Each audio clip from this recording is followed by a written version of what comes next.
County Board of Supervisors business meeting to order on April 27, 2021 at 1 p.m.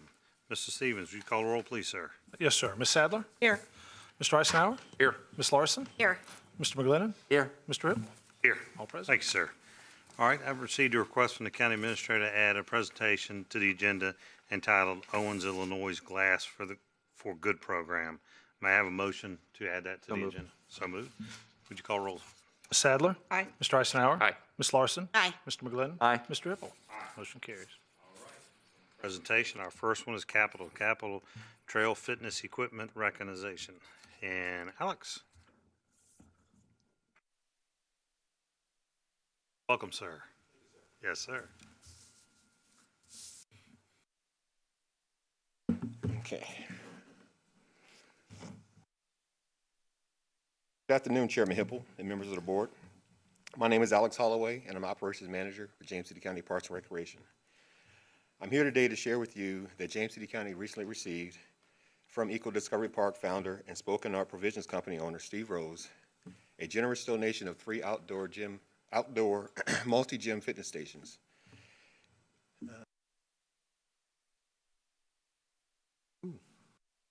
The stations were recently installed, and as you can see, already got some use.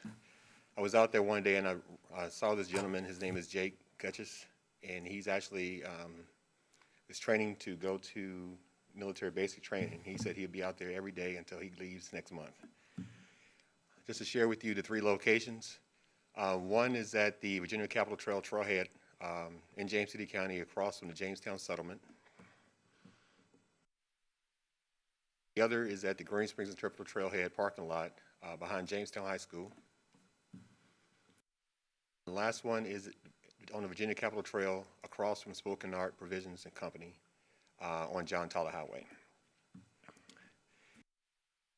I missed the opportunity to do a photo op.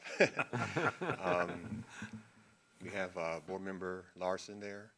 We have Kat Anthony. She's the executive director of Virginia Capitol Trail Foundation. And the man of the hour, Steve Rose. And what I'd like to do is turn it over to Steve so he can say a few words. Thank you.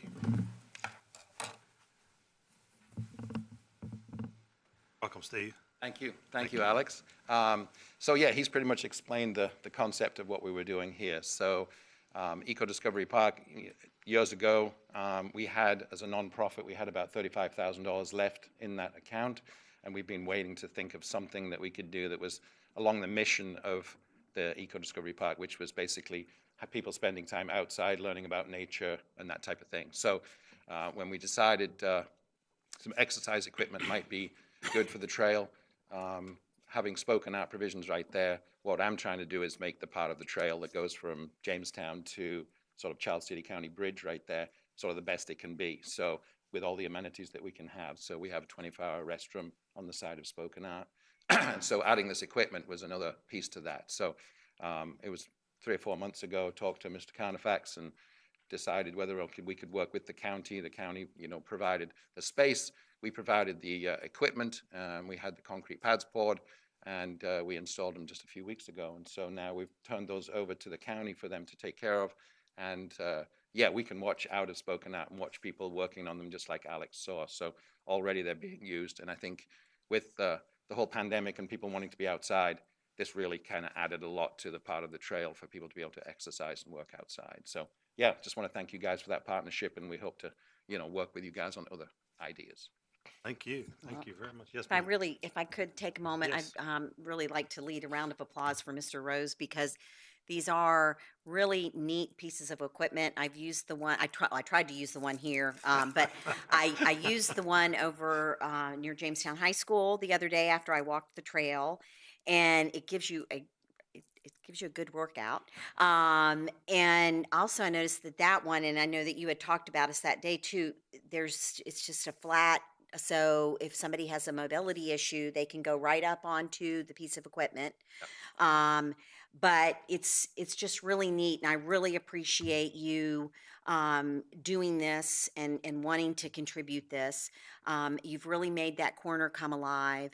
You're providing by doing, I know that you did the 24-hour bathroom availability out of your own pocket, which prior to this, there are some porta potties along the way, but there's not really a nice bathroom for the bicyclists to use. And this is a huge tourism. I've talked about this before, where I have friends that come down here and go to Billsburg and go to Spoken Art, and so I just want to thank you very much for this.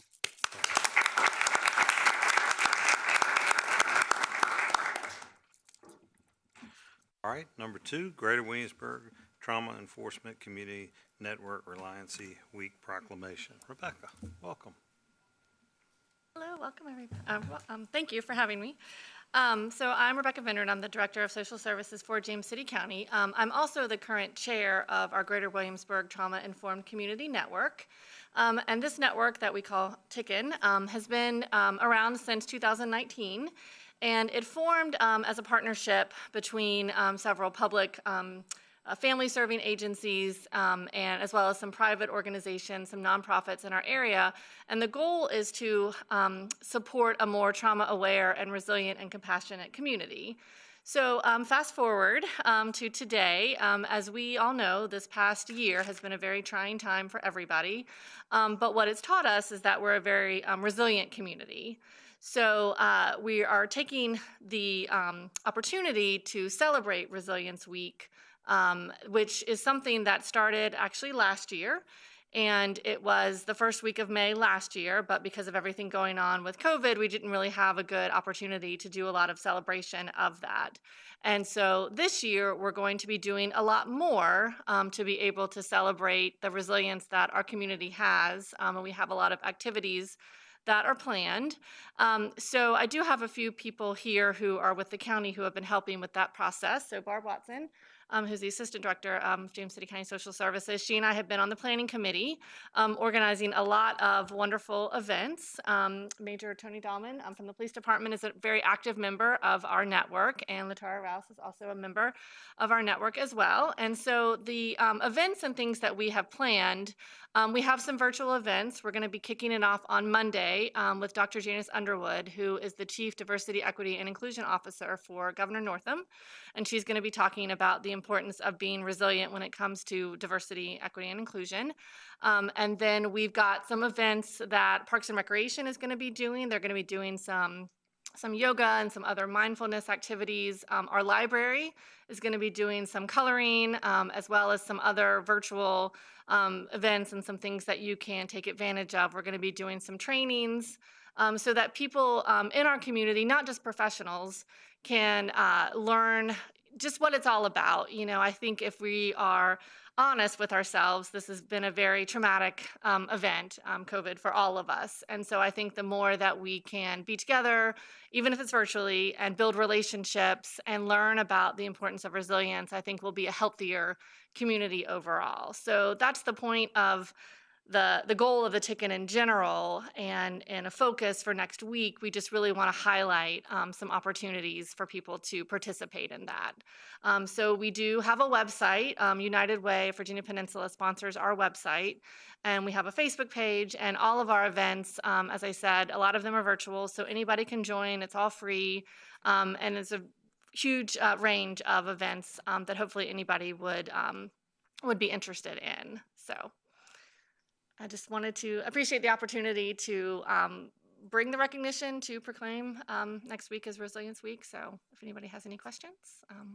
Questions before I read the proclamation? All right. Proclamation May 2nd through the 8th, 2021 as Resiliency Week.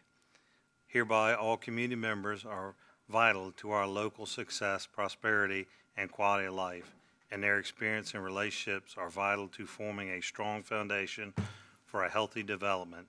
And whereas families need safe, stable, nurturing communities and a positive connection with caring individuals to foster a healthy development. And whereas adverse children's experience ACS are traumatic events that occur in a childhood, such as experience violence, abuse, or neglect, which have tremendous impacts across the lifespan of an individual. And whereas building resilience to buffer against ACE is a community responsibility and effort the current and future quality of life in a community. And whereas investing in programs, strategies, and policies that support children and adults can help ensure that communities develop resiliency. And whereas the Greater Williamsburg Trauma Information Community Network encourages all individuals, family groups, and organizations to work together in an effort to promote and foster resiliency, thereby ensuring positive childhood experience and strengthening our community. Now, therefore, be it resolved that I, the Chairman of the Board of Supervisors of James City County, do hereby recognize May 2nd through the 8th, 2021 as Resiliency Week in James City County. And I commend its observance to the attendance of all our citizens. In witness, therefore, I do set my hand and cause the seal of James City County, Virginia, to be affixed on the 23rd day of March, 2021. Great job.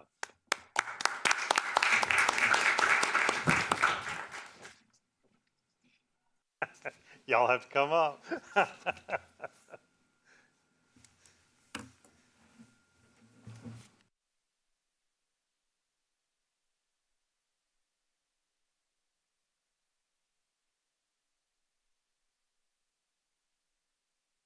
Yes.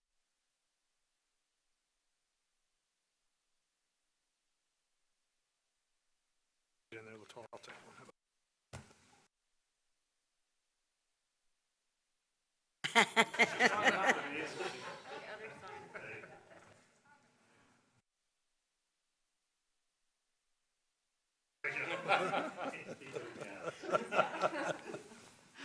Thank you. Thank you all again. All right, number 3 is Owens, Illinois Glass for Good program. Katie, welcome. Welcome. Thank you, members of the board. Sorry about that. I appreciate you adding this onto the agenda at the last minute. A few years ago, I had the opportunity to attend an event at our Toano manufacturing facility of Owens, Illinois, where the topic of glass recycling came up, some of the obstacles involved in that, and some of the opportunities. It seemed to me like an economic development project where there was an opportunity to solve a problem and create some good. And we've been working really closely with corporate representatives of Owens, Illinois in the years since. And because recycling is really general services, bailiwick, we've also been working closely with Jim Hill and Grace Boone to understand more about the recycling industry, glass specifically. So I'm excited to say that we have landed on what I think is a really good opportunity to improve glass recycling in our community, to collect the glass and get it back into the stream that makes new glass bottles out of the recycled material. Joining us today virtually from corporate Owens, Illinois is Miss Elizabeth Hupp, who's the community relations specialist in Ohio, and Sammy, who's the recycling systems development leader. He's joining us from Texas. And by the magic of the people behind the door, the presentation will happen and you will hear voices that will explain this program. Thank you for having us. Welcome.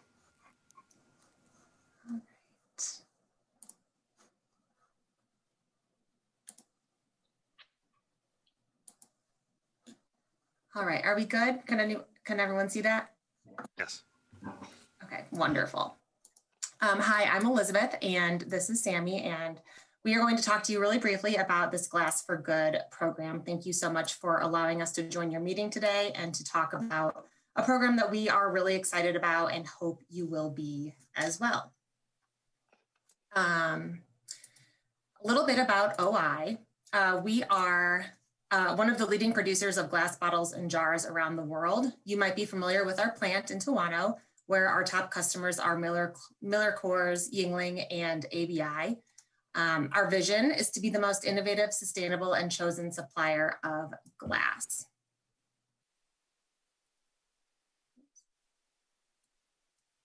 Jumped ahead just a little bit. There we go. Sorry about that.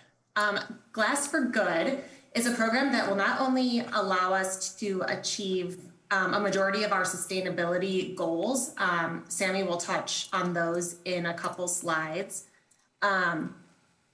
but it also directly benefits the communities in which we operate by generating charitable donations for recycled glass. Here you'll see a high-level overview of the program, starting with the collection of glass and ending with the social and environmental impact it creates, with a few stops along the way. You'll see that Glass for Good demonstrates a holistic approach to glass recycling, and we're looking at everything from collecting used glass, the process in which it's created, to new glass, and the benefit that follows for all.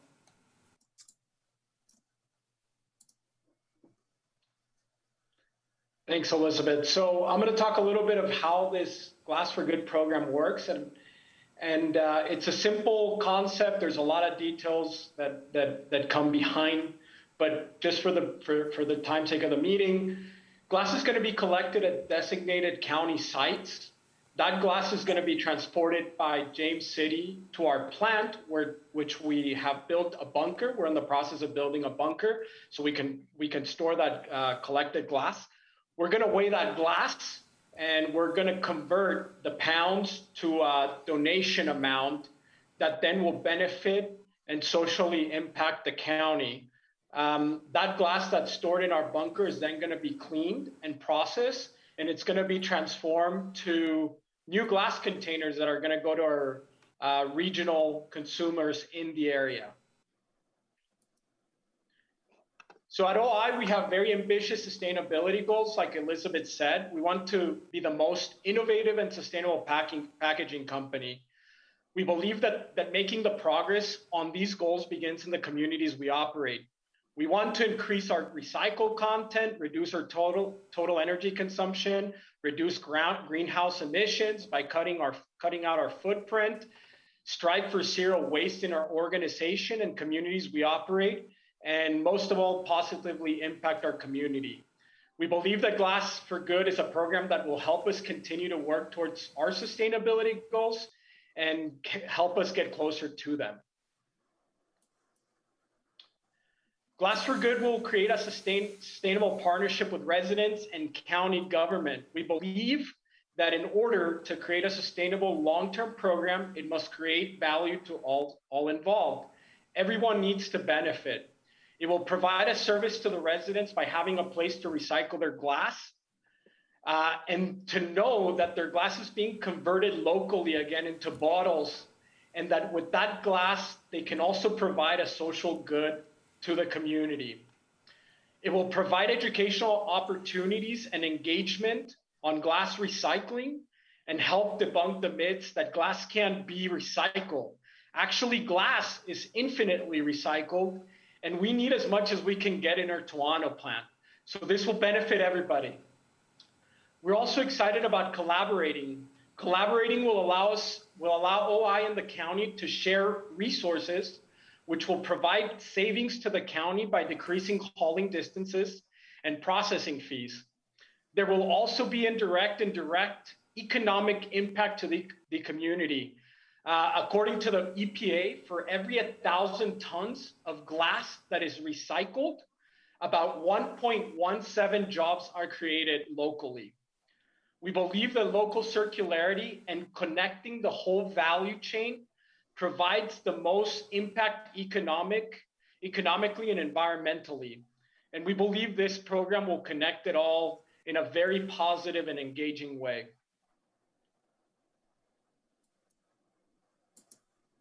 And now we'll talk really quickly about the charitable contribution side of things and social sustainability.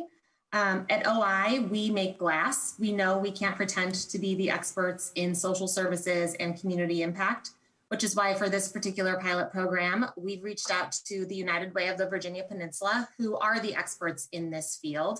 Not only does OI have an existing relationship with United Ways around the globe already, but United Way of the Virginia Peninsula directly serves 9 counties in and around our Toronto plant, and with James City County obviously being the one benefiting from this program. United Ways tend to serve as a financial advisor of sorts. They know where your dollar will stretch the furthest and make the biggest impact because they are the ones on the ground assessing the communities in which they operate.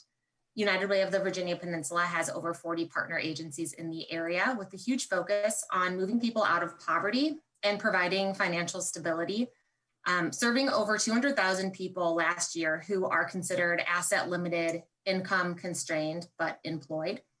In addition to financial stability, they also fund organizations with a focus on education and health and wellness. And as this Glass for Good program takes off and the charitable donations are generated, we will have an opportunity to hone in on those categories and discuss whether the funds generated should be designated to a particular program, a particular organization, or area of focus. United Way holds their partner agencies accountable for providing impact reports, which in turn lets us know where the donations are going and what impact Glass for Good directly has on the community. Partnering with United Way of the Virginia Peninsula also allows us to leverage the existing relationships that they already have with local businesses and organizations, helping to promote the program throughout the area and engage James City County residents and OI employees in volunteer and corporate engagement opportunities. A little bit more about the social impact and engagement piece. On this side, you'll see some additional benefits for James City County. We see the collection site as an investment that provides an opportunity for branding, messaging, and again, more community engagement. Branding could potentially be rotated out depending on any additional partners. Messaging has the opportunity to change in relation to anything specific that might be going on in the community or any educational components about recycling or sustainability that we might want to incorporate. And then we also see another great opportunity to engage the community by way of inviting local schools to host recycling drives, perhaps beautifying the container with their school colors, getting an arts organization to adapt it for a project, et cetera. The beauty of being a pilot program like this is that these are kind of the areas that we will get to play around with and see what takes and what the community is interested in. So we're certainly very excited to get this program started. We're ready. Just a couple of items of information. There's a $30,000 grant from CERDIC that OI funded that will provide the funding for the roll-off equipment for the sites. James City County will identify the locations that will best serve the community. Once those locations are identified, we can then start looking at joint marketing efforts to promote it to the community. We want people to engage, we want people to recycle their glass so they convert into donations. Once those containers are filled, James City County will bring them over to the Toano plant where we'll weigh them and convert them. And we're going to work with United Way and along with the James City County to identify the largest community needs and to make sure that those dollars are working in the benefit of the community.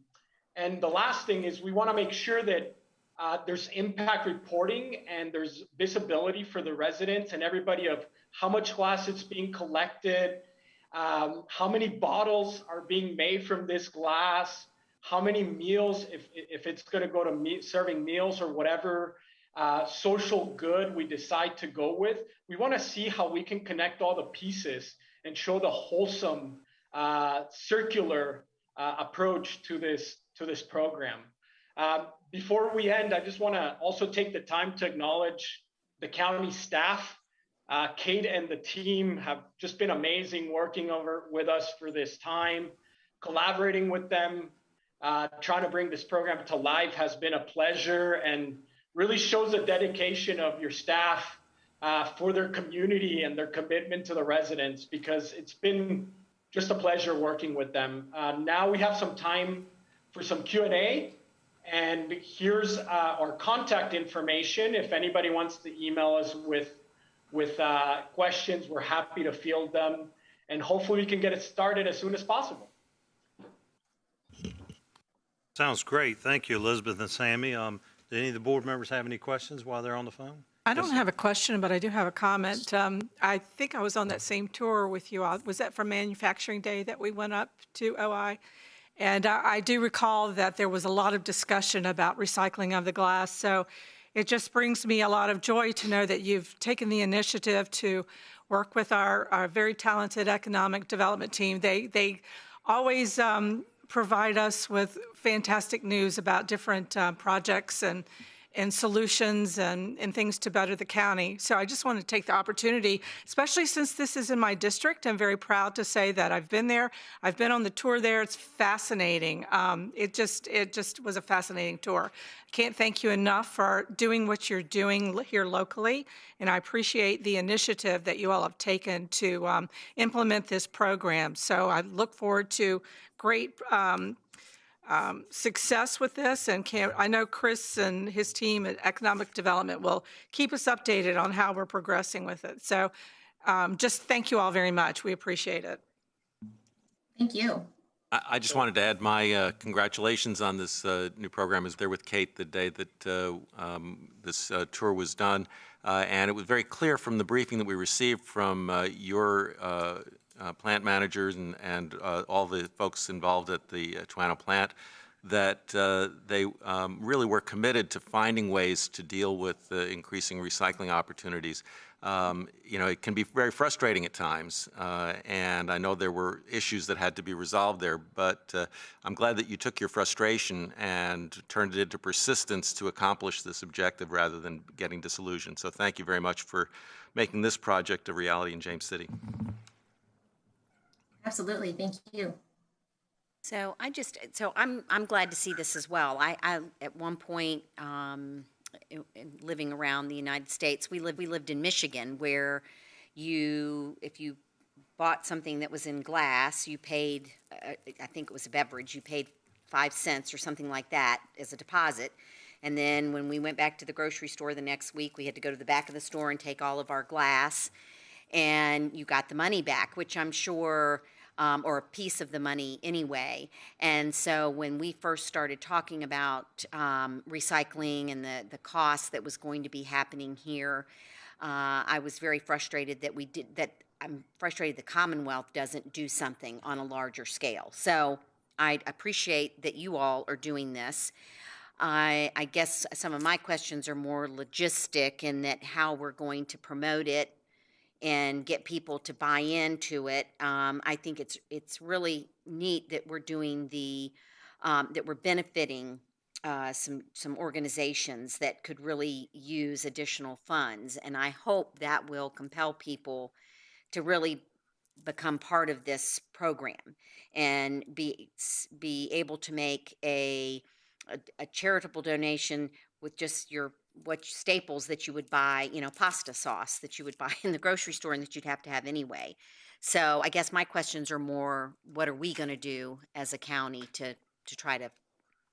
Ms. Larson, if I could at least take a stab at a response. As they have said, our economic development staff, our general services staff have been talking about this project in some form or fashion with Owens, Illinois for some time. And I do want to thank and to echo Mr. McGlennon's comments, to appreciate Owens, Illinois stepping up to the plate, doing the funding, having the storage site on their site, because that's very helpful, providing the containers to us.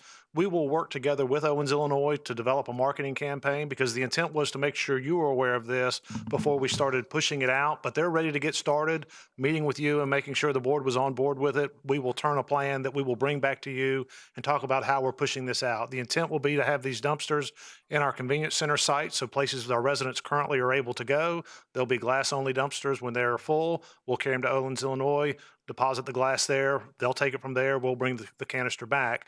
And then we'll talk about other sites and other ways of how do we generate interest within the community. So I think we have some work to do, but we didn't want to get too far ahead of the board in terms of doing that work, and we'll work hard to have a good marketing campaign over the next month or so that we can roll this out.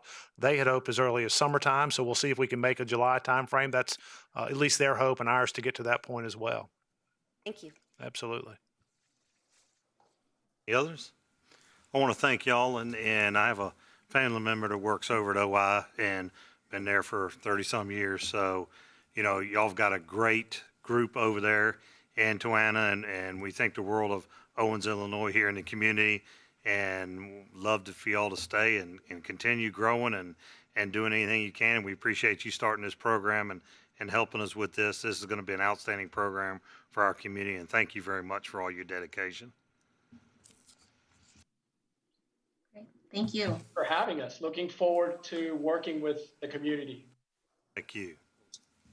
Kate, thank you very much for bringing this to us and all your hard work getting this pulled together. Thank you. All right, we'll move on into number 4. Briefing on Engage 2045 Comprehensive Plan Update Process. Tammy, welcome. Thank you, Mr. Chair. Thank you. We are pleased to once again share with you the work to date on the Engage 2045 Comprehensive Plan Update process. Joining me today for the presentation are other members of the planning team, Ellen Cook, who has led this process as principal planner, and Vlad Gavrilovic, principal at EPRPC. Also joining us to help answer questions are Jack Haldeman, chair of the Planning Commission and Planning Commission Working Group, and Leanne King, director at Clarion and Associates, who is participating remotely. Similar to our presentation last month, the goal of today's presentation is to share highlights of important milestone work completed by the Community Participation Team and the Planning Commission Working Group as we near the end of this 2-year process. The briefing will focus on the public engagement summary for round 3, deciding and affirming, the draft land use chapter materials, and the introductory chapter. After our high-level introduction to these items, we invite you to share questions or specific feedback in preparation for our joint work session with the board in May and the Planning Commission's public hearing on the draft plan anticipated for June. As a reminder, round 3 was not a standalone point of input. It was part of a cumulative set of engagement inputs, starting with our citizen survey from 2 years ago and built over time with additional rounds of input to understand the community's desired direction to realize this vision. At our last meeting, we summarized our public outreach, the preliminary results of the 3 questionnaires regarding policies and actions, design guidelines, and land use applications, and we concluded with overarching public input summary statements. Since March, the planning team and CPT have finished analyzing and reviewing the responses and have produced a final report to include additional explanatory information and summaries, detailed results, and many helpful clarifications from the CPT and Planning Commission Working Group reviews. A link to the full report was included in your packet, and of course we'd be happy to answer any questions about that today. I'd now like to hand the presentation over to Vlad Gavrilovic to talk about 2 particular elements of the update regarding the land use chapter.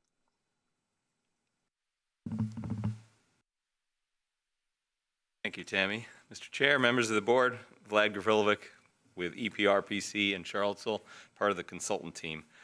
I want to start by saying that one of the things that consistently stood out from all the public input that we've received to date is the concerns of the citizens of James City County for protecting the county's valued open space resources. These public input comments, as well as a number of other background materials, are included in your packet as the foundation for proposing some revisions to the chapter text. So these background materials include an open space tools briefing paper prepared by staff. They include an open space and rural character preservation analysis briefing paper prepared by our consultant team. This background research, direction from the citizens, and the input from the Planning Commission Working Group have been turned into a new open space preservation section within the growth management portion of the draft chapter text, and in the addition of a new strategy called LU7. LU7 calls for developing open space preservation tools within the PSA that work in concert with other tools used in the rural lands, and it also aligns them with these federal and state criteria for funding assistance to maximize your chances for funding for these programs. Next slide. Also on the rural character, the public input we received also focused, as I'm sure you know, a great deal on the importance of preserving the county's treasured rural character. Background materials for this key issue are included in your packet, and they include information from JCSA on independent well requirements, a briefing paper, an illustrative concept plan from our consultant team, and an analysis of the development potential in rural lands that was prepared by staff. Based on this research, as well, of course, as the public input and guidance from the Planning Commission Working Group, this material was translated into new recommendations for outside the PSA, a section within the growth management portion, again, of the draft chapter text, and in refinements to the LU6 strategy. Now, LU6 refinements reemphasize and reinforce the purpose of rural lands in the county as being primarily for rural land uses rather than for residential development. And this is further reinforced within the rural lands designation description, also in your packet, with a revised density recommendation for rural lands. We'll be happy to answer any questions you have, and I'll turn it over to Ellen for the remainder of the presentation.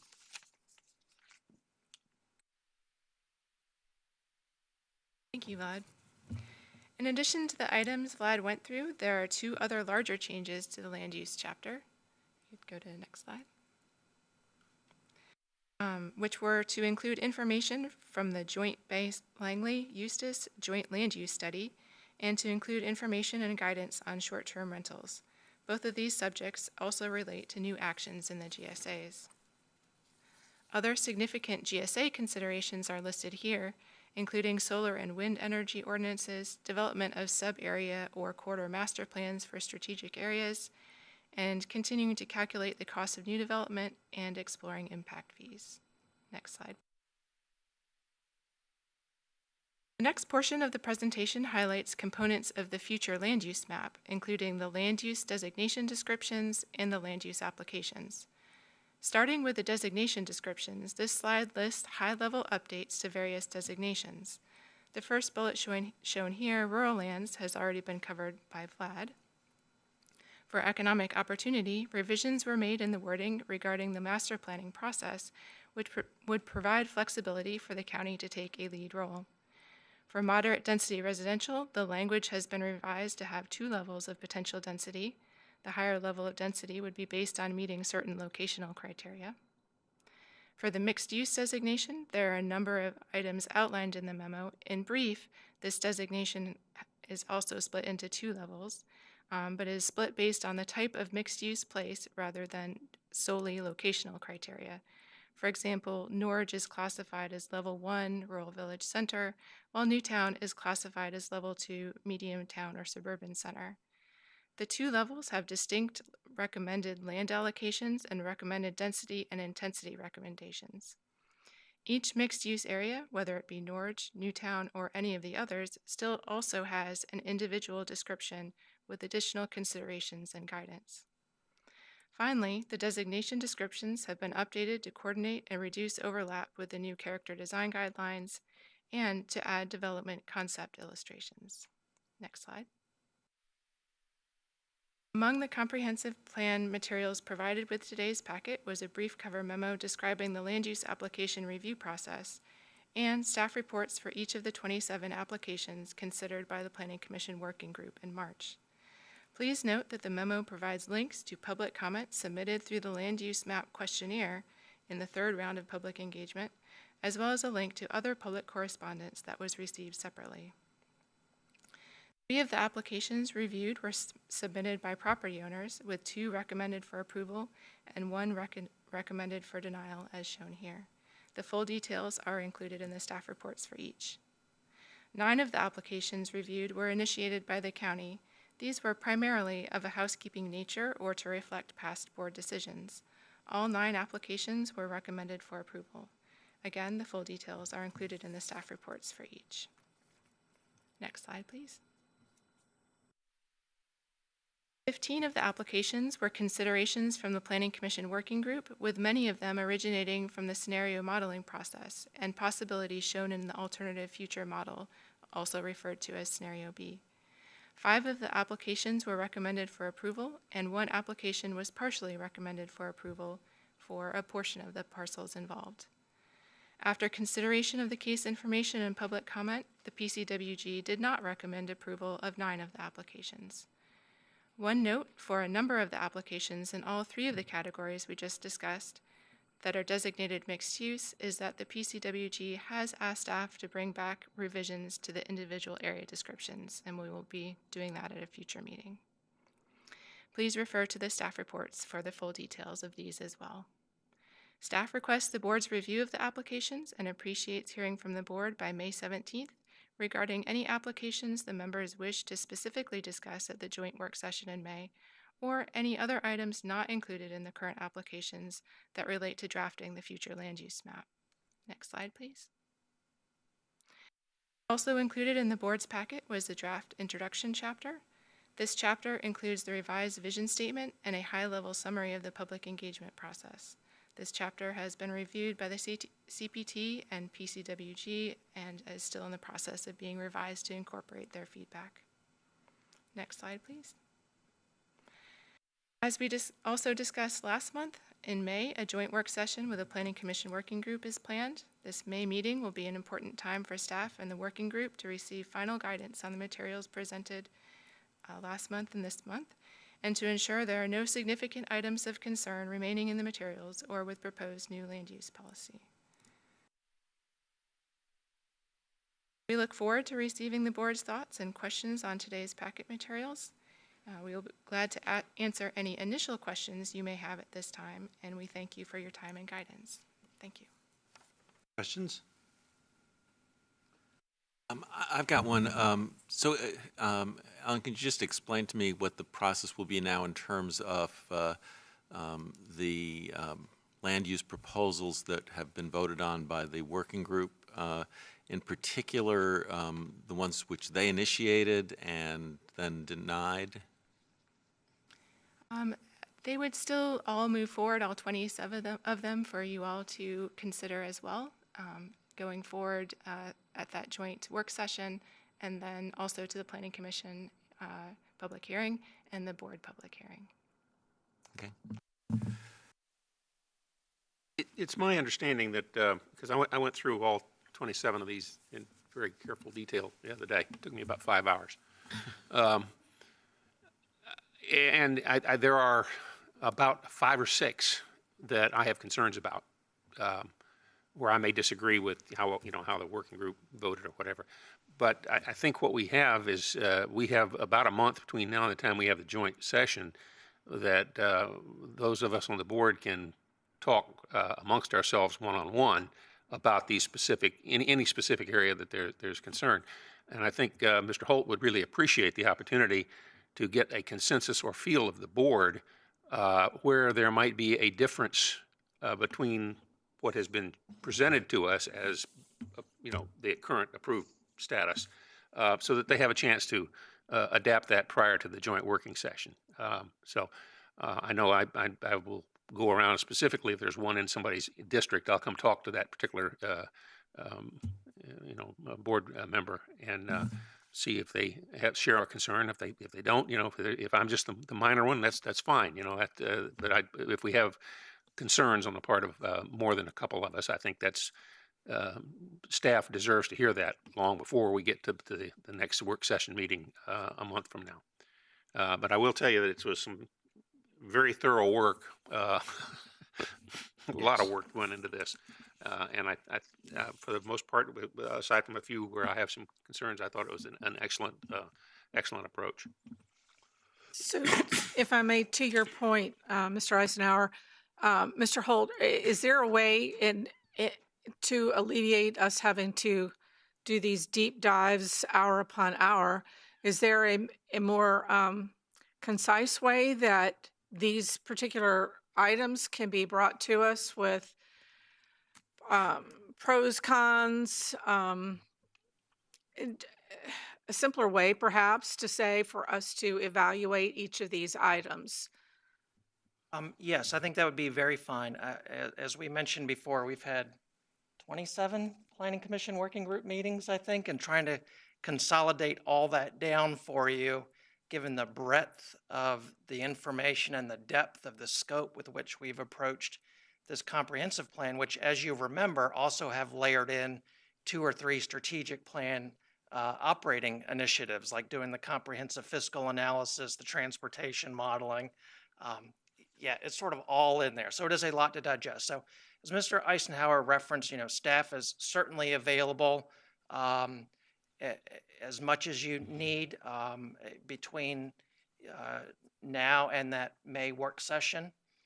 We're happy to meet with you one-on-one, 2-on-1, do a deeper dive in any particular one if there are questions that we can help knock out of the way for you, things that if you see maybe that that you all are looking for as a board that aren't in there that we can help prepare for May 25th, yeah, just give me a call. We're happy to set that up. Staff's happy to meet with you, provide any additional resources, print portions or all of the packets out for you, whatever you need in support. Again, right now, the board consideration of the comp plan is tracking towards that September date. We'd like to have as much in there as we can because there are so many parts that are intertwined. If we update one part, we want to make sure if it's referenced somewhere else, we update all the other parts too before we head into the public hearing so that when the public gets a look at that final draft, that it's all in there and reflective of the recommendation coming forward. So, anytime between now and that May work session, again, the hope for that May work session would be, again, not going to have enough time to go through everything in there. There's not enough hours in the day or the work session. We wouldn't do that to you. If we can kind of get down to some very, top issues that we can get consensus from the board, whether that's the same as PC working group recommendation or different, that's fine too. We can help get that set up for you. And your office has been very helpful with answering questions. Appreciate it very much. Thank you. I would add two things. Will we be getting, or will you be to the point where when we get to that May work session, where we could get, like we did the budget, where we get an actual draft document that we can sit and go through, or is that still going to be too far out to get to that point? I'm just trying to understand, your process, whether that would come later. That one might come later. I think as Ms. Cook mentioned, the PC working group still has a couple of meetings left that are scheduled. PC working group has been amazing. They have read, I don't think it was an exaggeration when we've had 20 some odd working groups. They provide substantive input and have very deliberately gone through every single line for every single meeting. So really kudos to them because they're the volunteers in all of this as your appointees to these boards and commissions that are doing all of these heavy liftings. It's frequently said being a board member is a full-time job. Board and commission members who normally only meet once a month to put in this level of effort for the last 18 months has been a huge lift for them. They have truly done an amazing amount of public service for the county to weigh through public input and get all of this congealed down into what should be a digestible form. Still a lot of pages, but a digestible form that's in direct input to what the citizens have told us. So with that said, we're still keeping up with them and incorporating some of their changes. I do not believe outside of the land use chapter, I think all of the substantive changes, the big policy recommendations for each of the chapters we presented last month, those are all in there. Again, they're spending this next meeting or two here over the next couple of weeks refining the land use chapter and looking at those mixed use and EO descriptions. So we might not be able to get that turned around in time just given our own internal deadlines. But in addition to the individual cases, the one thing we had discussed in our thing that I wanted to make sure I mentioned it to my fellow board members that I wanted to remind that I'd like to see is, with the emphasis on rural lands, I think it's really important that we specify that the economic opportunity zone that we now have should be something that's inside the PSA. And I think that it ought to be in the comp plan that it specifies that's what it's for. Should you want to bring an area outside the PSA in to put it in one of those, that would be appropriate, but I would think it would have to come into the PSA. It's cleaner, it's more pure, it gives us a very standard approach to how we are looking at the rural lands. And I would remind folks that I think that's one of the things we need to be looking at. So I'll let everybody else talk now. And I guess I'd like to have a conversation with the working group, perhaps about the question of the EO zone, whether it really is providing us with anything that we couldn't get in other zoning categories. I still find it not a particularly useful zoning category, but nonetheless, I think it's worth at least discussing that. I did want to echo, though, the thanks to the members who have been working so hard on this comprehensive plan. I mean, I know it's an enormous amount of work, and it's not just the amount of work, but the thoughtfulness that they have been putting into it. It's evident in all of the materials that we're seeing. I mean, it's just, and I thank our consultants for that as well, and our staff for all the hard work in making this available to us. It is a lot of reading, but you know, these are important questions, and I think it really helps us to get a full understanding of the context of what we're doing here.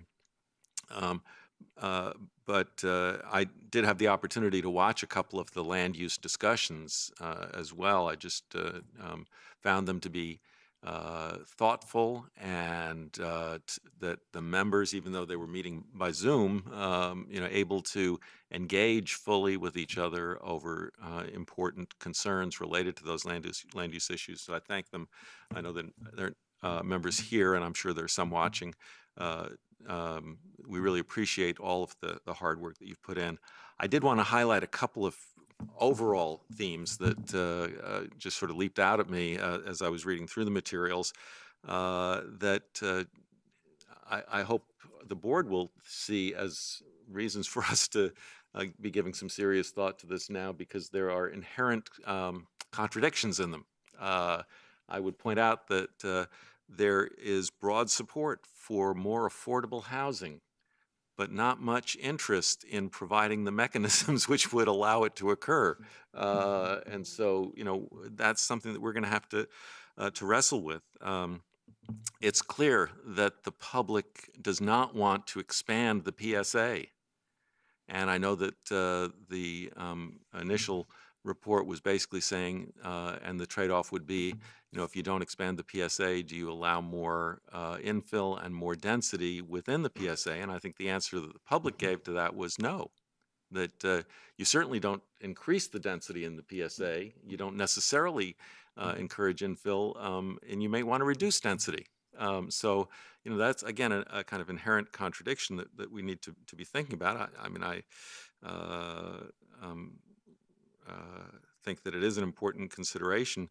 And, you know, in honor of our discussion of planning today, I have my row house tie on here. And it's clear that citizens want to live in neighborhoods that really don't emphasize walkability or mixed use, but want those facilities available. The kind of neighborhood commercial enterprises where they can just, you know, walk down to the coffee shop if they were able to walk from one house to another without getting out of breath. So I think there are these kind of inherent contradictions that we're going to have to address in some form or another if we want to come out of this with a coherent sense of what our comprehensive vision of the next 20 years, 25 years will look like. Anybody got questions there? No, I mean, Go I ahead. appreciate what the comments have been so far, and I appreciate the depth of information has just been very helpful. But I noticed the same. You know, there are some serious contradictions in how we're going. You know, obviously, it's not going to be what everybody's looking for, but I do very much appreciate all the work that's going into it, and look forward to the discussion in May. I want to thank everybody for all their hard work. You can definitely tell by the amount of information that we have in front of us now that there's a lot of work been put into that and a lot of thought. Going to the PSA, you know, we've got a section of PSA that we'll never get to. It's just, in my lifetime, we're never going to get that piece of PSA. I'm always thinking that piece of PSA on the other side of the interstate, you know, leading up to Stonehouse, a piece in Stonehouse will be left in there, but that one section and through Croker and all that nobody's going to put the expense to put, you know, water and sewer across to get to that PSA. So that basically is a wasted PSA strip. And I'm almost thinking that would be a piece we could take out of the PSA and just cut the PSA, let it run the interstate, and then up at Stonehouse would catch a little loop up there. but the part through and parts of Lightfoot and Croker and all that up that way, there's really no connectivity to anything that the PSA would. It would always surprise me why it ran up through there. And when I owned a house in Croker, it was in just barely off the PSA, but nobody on the other side could get anything because of the interstate. So, I would think that's just one. And I'm just thumbing through some of it. And I know short-term rentals, there's a few things in there as far as on a main road. Well, some of those short-term rentals that we want to put in the rural areas that are nestled back aren't necessarily on a main road. They may be on a secondary road leading to, or a third road leading into which is a unique piece of property, mine, for example. And, but, with some of the new things would not meet what we were able to meet before. And, but I'm going to set up a time too with staff to definitely go over, some of these things and look at them a little close, just to understand them. To understand, am I reading this correctly? Is this definitely say this? What's that do future? And so is the meeting? Tammy said May 17th. That's when we need to have our stuff back in for the group to. That help. gives us a couple of days before that work session. Right. If we need to go in and pull some additional data or create some additional supporting information, we can get those ready in time for that meeting. It may be supplemental to what goes out in the agenda packet, but we can, if there's anything big, we can get those. Just want to make sure that we have that May 17th deadline in our minds that, let's try to get everything back that we need to get back. And then, and in the long run, these are recommendations, and there's a lot of good information in there as far as what the citizen asked for. And I agree with, and I think some of the things the citizens, some of it is a heart thing. I'd like to have this and I'd like to have that. And well, those two you can't get them together. And, as much as we've done in workforce housing, we've done a lot more than we've been able to do. And we've got a few more projects coming up. I think we've done very well as far as workforce housing development, but there's so much, unless you want to condense them and bring them in tighter, doing this for a living, you ain't gonna get them in James City County, not with the rules and regulations and the expense and the land and everything else you need to do, unless we change some of that way of thinking and condense some of these areas. And like John was saying, if we condense them, the citizens saying, well, let's not do a whole lot in the PSA. Well, you're not going to be up in Tawana with that and be able to walk to a coffee shop. So, and Lenexa either. And so it's really got to focus in that PSA area where we have all the infrastructure and the buildings and the restaurants and the transportation and WADA and all that so, that's going to have to concentrate within that PSA area. And we're going to have to go vertical, and we're going to have to go tighter, and, and maybe the space isn't at this complex here, but it is across the street. And that's a green space that can be enjoyed by everyone. So there's a lot to think about. Thank you. Any other questions? All right. Thank you, Paul. Thank you, Tammy. Very much. Appreciate that. All right. Now we'll move into board discussions.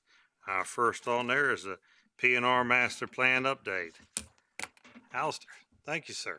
Welcome. Chairman, members of the board, I'm Alistair Perkinson, Parks Administrator.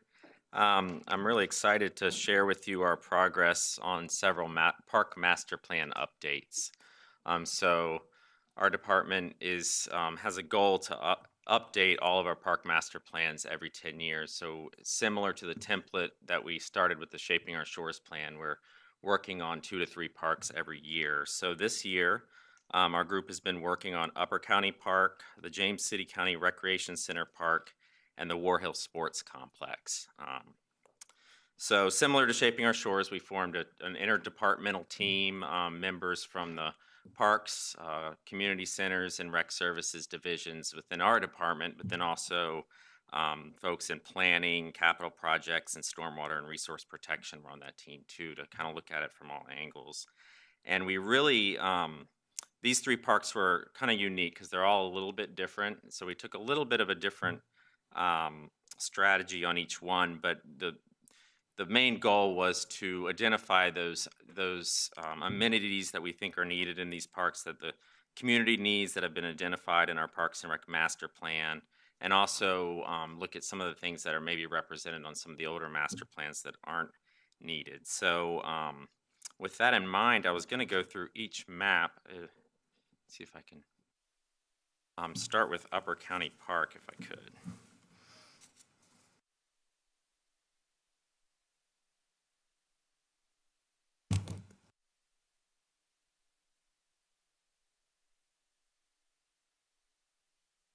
All right. Upper County Park is one of our oldest county parks. It was opened in 1984. We did have a draft master plan from the early 1990s, but it wasn't an approved master plan, and it really didn't reflect our current needs. So we didn't really spend a lot of time on that one as a starting point. We really looked at our Parks and Rec master plan and what needs were identified in that part of the county. And when we found that did kind of match up to what we were hearing from the community as their needs. So just a quick overview, this park currently, it's very popular in the summer, a little more slow but steady in the wintertime. We have an outdoor pool with a baby pool. We have 3 picnic shelters that are probably among the most popular shelters that we rent out. We have basketball courts, sand volleyball courts, a playground, mountain biking trails, and one of the most recent is a primitive camping area for youth groups. So for instance, if the Boy Scouts wanted to camp, in the off season, we allow that out there.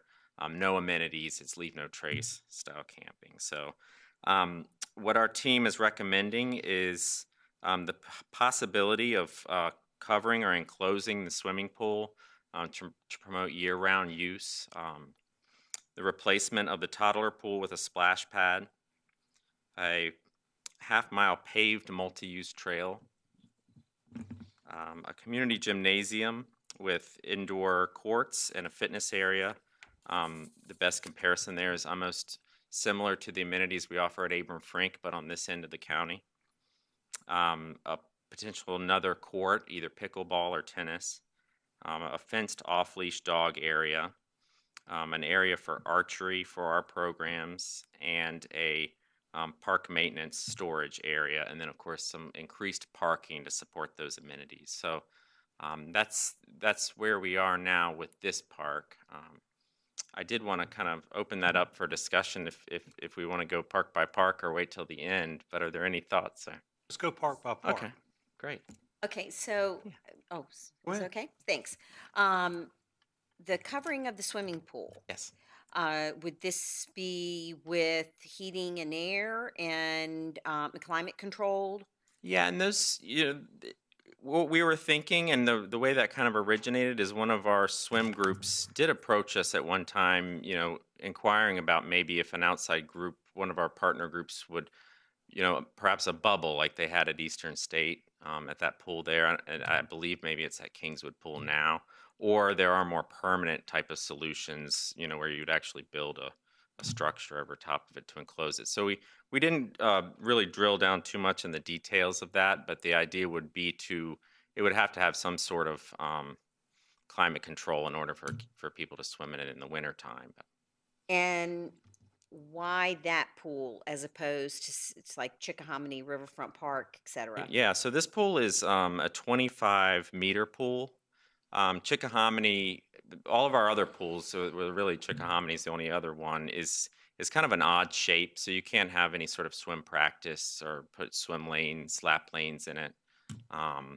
There isn't, we have an indoor pool at the James City County Rec Center, and there's the indoor pool now behind the Whisk, but there really isn't anything up on that end of the county either. So this pool is, it is built in the style where you could have lap swim practice. And is the depth deep? Because you can't dive at the rec center. Right, you would be able to dive in this pool. It's a 10-foot deep end. So okay, and I got to tell, I'm not a fan of bubble. Unless you've gotten really, you've got really quality control on air quality, et cetera, because and they're also a storm or something like that. But certainly an interesting, I mean, we certainly know swimming is very popular around here. And plus, if it takes a little pressure off the rec center for lap swimmers, et cetera, if you enclose that pool. So, thank you. Thanks. Any other questions? Is that, are you thinking that that may be the future direction of adding pools, that you would be looking at some kind of an enclosed structure? Because I know we'll be talking about the, not today, but in this venue, down in the Grove area where there's planned to put a park with a pool. And that's certainly, I know we do have a pool on that plan for that park. That's certainly something that, I don't know that how far along we have a design of that pool, but that's certainly something, yeah, absolutely. And we really just, it was something that came up in our discussions, and we did have a group reach out to us, so we thought it would be interesting to include it on this plan to have that discussion if that was something that, could be considered down the road, so. What kind of activities are people engaging in during the off-season? Primarily use of the playground. We do see a lot of folks who come out and bring their dogs out there. We did, I mentioned the primitive camping, and the mountain bike trails probably drive the winter season more than anything else. Once it gets pretty cold, it is fairly quiet out there. The pool concept, have you thought of a private partnership with a swim club or something like that? Absolutely, yeah. I think that's kind of what initiated the thought of even doing this in the first place. So. All right. Any other questions? All right. We'll move into the next one. Righty. Thank you. Oh, I'm sorry. James City County Recreation Center, please.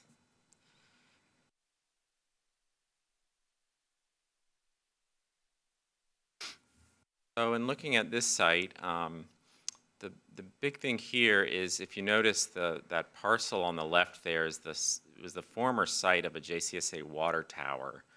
We had some conceptual plans for that park. They were fairly old, from the early 2000s, and so what we wanted to do was develop that parcel along with the rest of the park surrounding the rec center. So, currently, obviously, we have the rec center there. We have the My Place ADA accessible playground, the paved multi-use trail, and we have lighted rectangular fields and softball fields. What we were looking to add, the big thing is the closure of Ashbury Road that runs, cuts through the middle of those two parcels to connect them, improve the walkability there. And in that water tower site area, we were looking at G2, which is an expansion of the skate park, J, which would be a restroom facility, L would be a picnic shelter, and K, again, the off-leash area. And if I could kind of go off on a tangent here, that would give us a pretty good range of these off-leash areas throughout the county.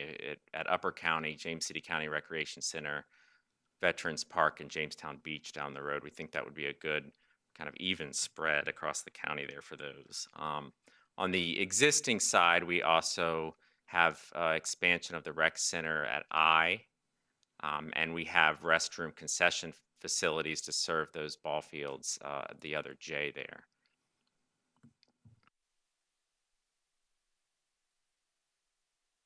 Of the off-leash areas, these are fenced? Yes, they are all fenced. Because I know originally the plan down at Jamestown Beach was to have an off-leash area, but it wasn't necessarily fenced. Is that one? That was our trial to kind of test the waters, and the overwhelming feedback we received was to fence the off-leash areas. So these would all be fenced areas. Is the one at Jamestown Beach now fenced? It is not. Okay. We still operate that area there, and it has its loyal users. But I think we would get more use out of a fenced area. So. Are they widely used now, the off-leash areas? The only area we have, we worked in partnership with the city of Williamsburg for the dog park at Wallermill Park, which is well used. And then we've established that off-leash open space at Jamestown Beach Event Park, kind of in the field there, and it's used daily. I wouldn't say it's heavily used, but it's used daily. So. I can tell you as a user of the Waller Mill with my dogs, that's a great park. It gets a tremendous amount of use. And there are a lot of people from James City County that would like to have something similar in the county. Most of the places that we seem to be putting these off-leash areas seem to be open or grassy areas, which in the summer is rather problematic because, especially I'm going to want to sit in the shade even if my dogs don't. Right. But one of the things that I had mentioned before, I think I'd mentioned it to John Carnifax, was that we ought to consider a similar type of facility that you have at Waller Mill at a place like Freedom Park where you have tree cover. Because if you've got an area where you have tree cover and you can have the fenced area underneath where you have shade cover, that'll get a whole lot more use, and it would be a whole lot better. So I think that's Freedom Park is probably one where we would have the greatest probability of getting something like that would get really good use. Although I think a place like this would be okay, but in the heat of the summer, it's not going to get a tremendous amount of use. And I should note too that we did discuss that, and this area K here, that is a forested area, so that would be forested. If you can keep the tree cover and just put the thing in there, that makes all the difference in the world. That is the biggest feedback we got as well with Jamestown Beach was the lack of shade, really. Thank you. Thanks. I think a lot of people go down to Freedom Park to walk their dog as well through the trails. I hear a lot of people that are down there all the time walking their dogs, and some get a chance to turn them loose. And I know they're not supposed to. Any other questions? All right. Ready? Lastly, we'll go to the War Hill Sports Complex. We can start with the original here, and I'll see if I can flip back and forth. So the War Hill Sports Complex does have an existing master plan. It was last updated in 2016. Since that time, there have been some new features that have appeared there that weren't on the master plan, including a private indoor pool facility and the Williamsburg Growers, the community garden that's in the Dominion easement up there. And then there are some other amenities that were on here that have been since represented in other master plans or are no longer, planned for the future. So I'll kind of go in reverse here since we have that one open. The items that we were looking to remove, starting down at A, which is in kind of the bottom there, it's our existing baseball facility. We're removing You're going to have to enlarge it. You're going to have to either enlarge it or move your cursor over. Here's better. Thank you.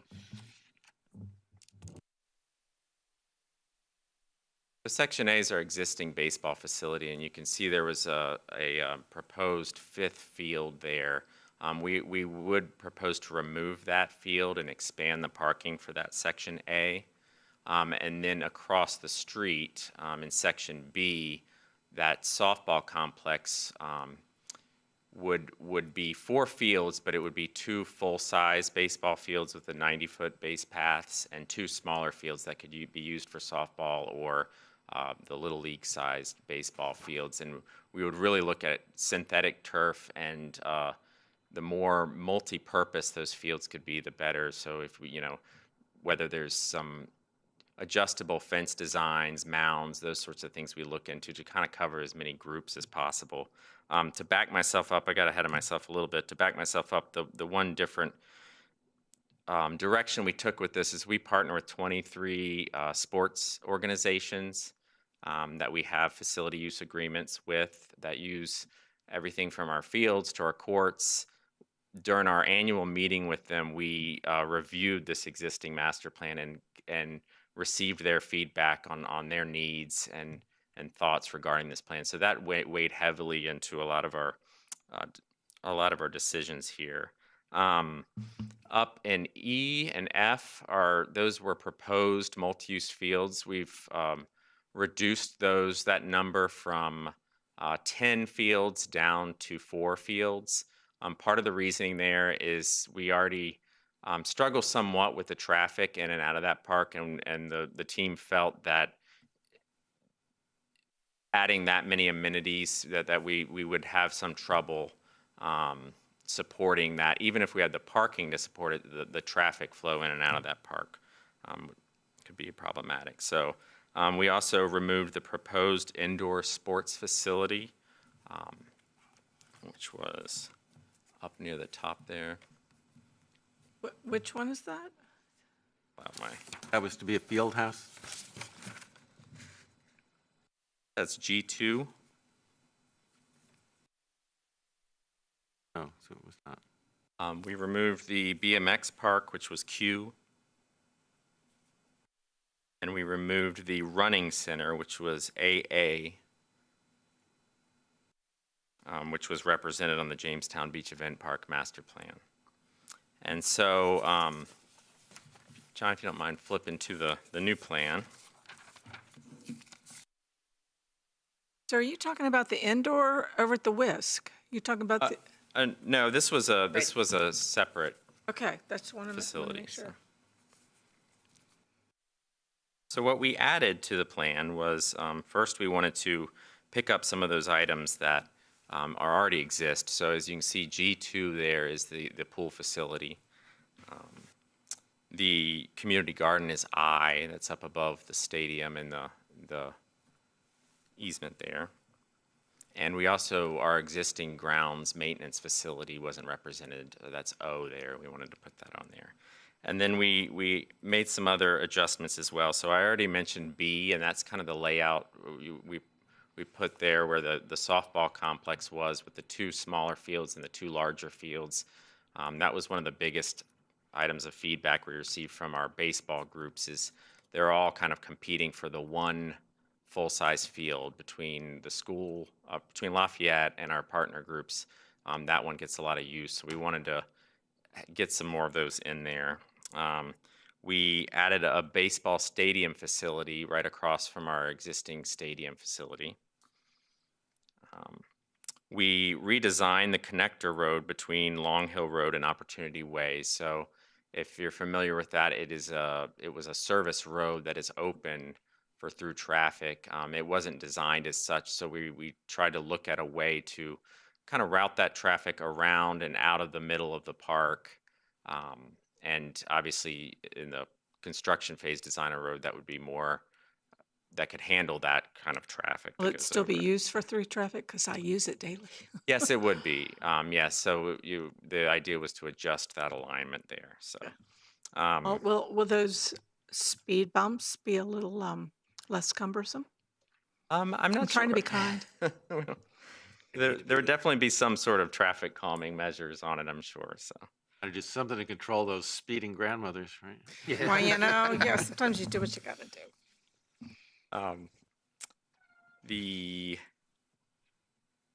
We added pickleball tennis courts H there by our basketball courts. We added parking to support the additional amenities. And that's the extent of the War Hill Sports Complex master plan. So. Questions? So what's the status of the master plan then at this point? So at this point, the next steps is after this meeting, our team will get back together and we are going to hold a public input period for a month. It's similar to the Shaping Our Shores template that we had where people can fill out a survey and respond, and we'll hold 2 public meetings so we can get folks in to talk about these plans, share their thoughts of the plans. Following that, we'll review. We're also meeting with other stakeholders, JCSA in regards to that water tower property to make sure we have all that squared away, other community partners. And then after that point, we'll start the approval process. So it'll go to our Parks and Rec Advisory Commission, the Planning Commission, and then ultimately back to the board probably this fall for final approval.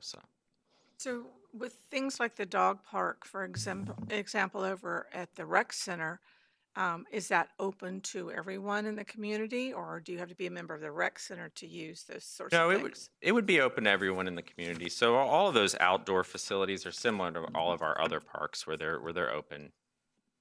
That would be a tremendous improvement because, you know, now to use the one dog park over at Waller Mill, you have to join and pay a fee per dog, and then there's a parking fee.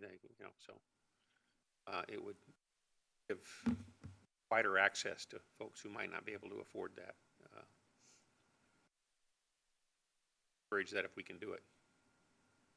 I guess that's the second part of my question would be, so once then we endorse a master plan that has been subject to public input and staff review and an advisory committee review, then you plug this into the request for the CIP? Or? Correct, yes, we would you know, likely phase it out like we've done with the other parks and prioritize along with all the other various park needs into the CIP. So. Okay. What's your timeline on this? For the approval process, we're hoping if we stick to the timeline we are currently on, we would be back here in September with the final approval. So. To begin when? It would go into our CIP, so it could be, you know, several years out. We've already each year we adjust that 5-year CIP. So thanks. Thanks for your update. Appreciate it. Thank you. So, can you where you're talking about doing pickleball? Mm-hmm. Is that existing basketball now? Where's your? No, that's adjacent to the existing basketball. So that actually the H on the plan there shows as basketball, pickleball, tennis. So the lower of those two is the existing basketball, and what we would propose is another court facility next to it. So you're keeping the basketball, I hope. Yes. Good, because that is widely used. So, I guess a couple of concerns. You're taking fields out, and we already have a field problem, do we not? The biggest feedback we got from our groups were lighted fields. We have always had the option of lighting school fields if needed. The biggest challenge we've been up against recently has more to do with indoor space and gym space, and I mentioned the baseball field, especially the large baseball field. But we do have to balance a lot of different needs for those rectangular fields. So. Okay. And then you said you got a lot of feedback from your baseball.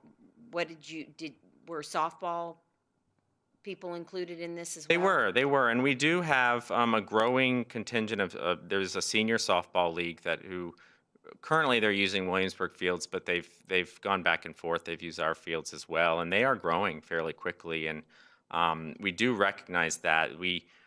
Looking at what the other offerings are, the city of Williamsburg has 3 softball fields at Kiwanis and 3 softball fields at Quarter Path. We have the 2 softball fields at the rec center. And then there's the opportunity to use some of these smaller fields as softball fields based on our demand. We think we've got adequate facilities for that demand with the build out of this. So. I think it's very frustrating though to me because I remember when my son played t-ball, who is now 30 years old. Mm-hmm. And what I heard was over there, those are going to be softball fields and there's nothing. And I mean, that is not sending a good message. Let's face it, the large majority of people that play softball in this community right now, young, are women. And we've not made that a priority. And I don't think that's right. And so I would like to see us, make a priority that we value the young women in this community that want to play softball. It's great we have all this baseball. I hear from baseball all the time that we've had a little bit of a going on this during COVID to try to get enough baseball spots. And I appreciate that. But I think 30 years is plenty of time for us to wait to build some softball fields. So, we've got pickleball at Veteran. I hope that we'll make a priority and that we'll show that we see value in that Williamsburg has it. Okay, so James City should have it as well. So, and then I am concerned about the additional loss of the fields. But so going back to the lighting issue, so are we planning to light more soccer field hockey, are we going to work on lighting, or what are we? Those additional fields that we did include in F there would be lighted fields. Okay. Right. Thank you. You indicated, Alistair, that there was a lot of pressure on indoor spaces. I assume that a lot of that is for basketball and volleyball courts? It is, and I should add that it's a particularly difficult time right now with indoor space with the pandemic, which adds a layer to that. Sure, but I guess maybe I missed, wasn't focused on it. I saw the one building up at Upper County Park. Is there anything else that's designed to address that? That is the only one, I believe, on our master plans, and then we also have we share space with the schools and the auxiliary gyms and the rec center and Abram Frink. So, one other quick question about pickleball courts. I know we have the one over there at I still call it Kidsburg. Veterans Park. What? Veterans Park. Yep. So I know, for example, my neighborhood put in a pickleball court. There's never anyone there. So before we start putting pickleball courts all over the county, and maybe we could address softball instead, I'd be interested in knowing what neighborhoods perhaps have their own pickleball courts and, how things are being utilized. Because the one at Veterans Park is pretty centrally located for the county. And before we start, and this is only 5-10 minutes up the road, before we start putting them everywhere, I'd be interested in knowing what neighborhoods have them themselves, knowing that the one at Veterans Park is centrally located in the county. So I would much rather like to see a softball court. I think what we run into, field. so obviously pickleball, my gosh, Well, it's popular. And not happening at my end. And when I was in Florida, it's very popular there too. I think you run into like neighborhoods that have them, but then do they let non-neighborhoods play, and then they want to meet up at Veterans Park or wherever we have them? But is that our responsibility? I guess begs the question. Yeah. So, I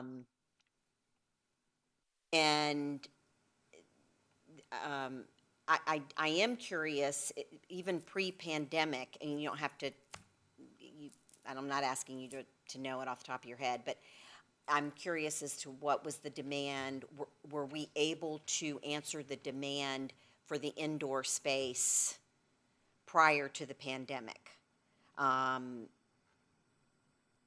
What was the demand like for that, and did we have to turn groups, volleyball tournaments down, basketball, that kind of thing, prior to the pandemic even?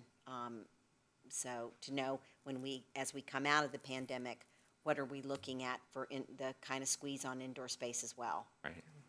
So I guess my question about that, as a follow-up to Ms. Larson's point about softball, that I think that's something that we do need to consider as we're looking at overall pictures of this.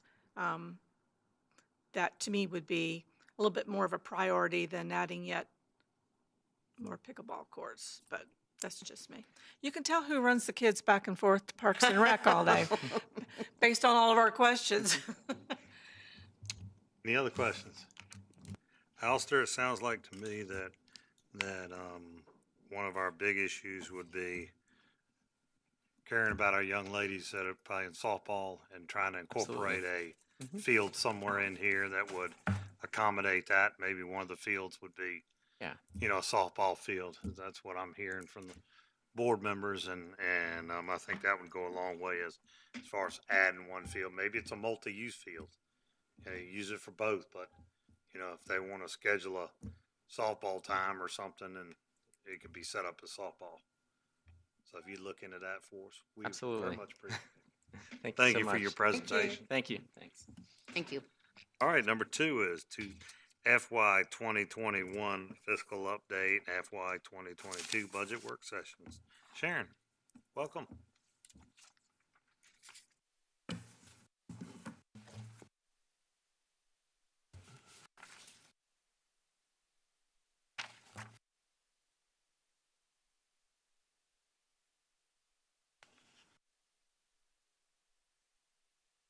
All right. Good afternoon, Chairman, members of the board. As we've done each quarter so far this year, this afternoon I'll be providing an update on the county's finances this fiscal year.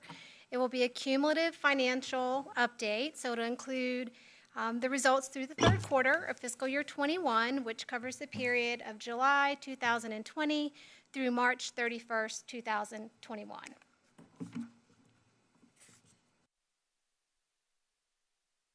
As we've done in previous updates, we will review the county's general fund, which is our operating fund, looking at the revenues on a cash basis, as well as what we refer to as the modified accrual basis. Cash basis, again, reflects exactly what it sounds like, cash that we've received, very comparable to information that we receive from our treasurer on a monthly basis. And in comparing our actual cash collections this year compared to last year, overall revenues are down about $1 million, or 0.7%, so less than 1%. Very positive news here is that our revenues continue to improve with time. At the end of the second quarter, we were down $2.1 million, or about 1.8%. And at the end of the first quarter of this year, we are actually down 7.8%. So it's a dramatic improvement as time has gone on this year. As you may recall, after storing some funding to the school division, the budget reflected a 7.4% reduction. So at less than 1%, we are doing much better than the budget currently is adopted.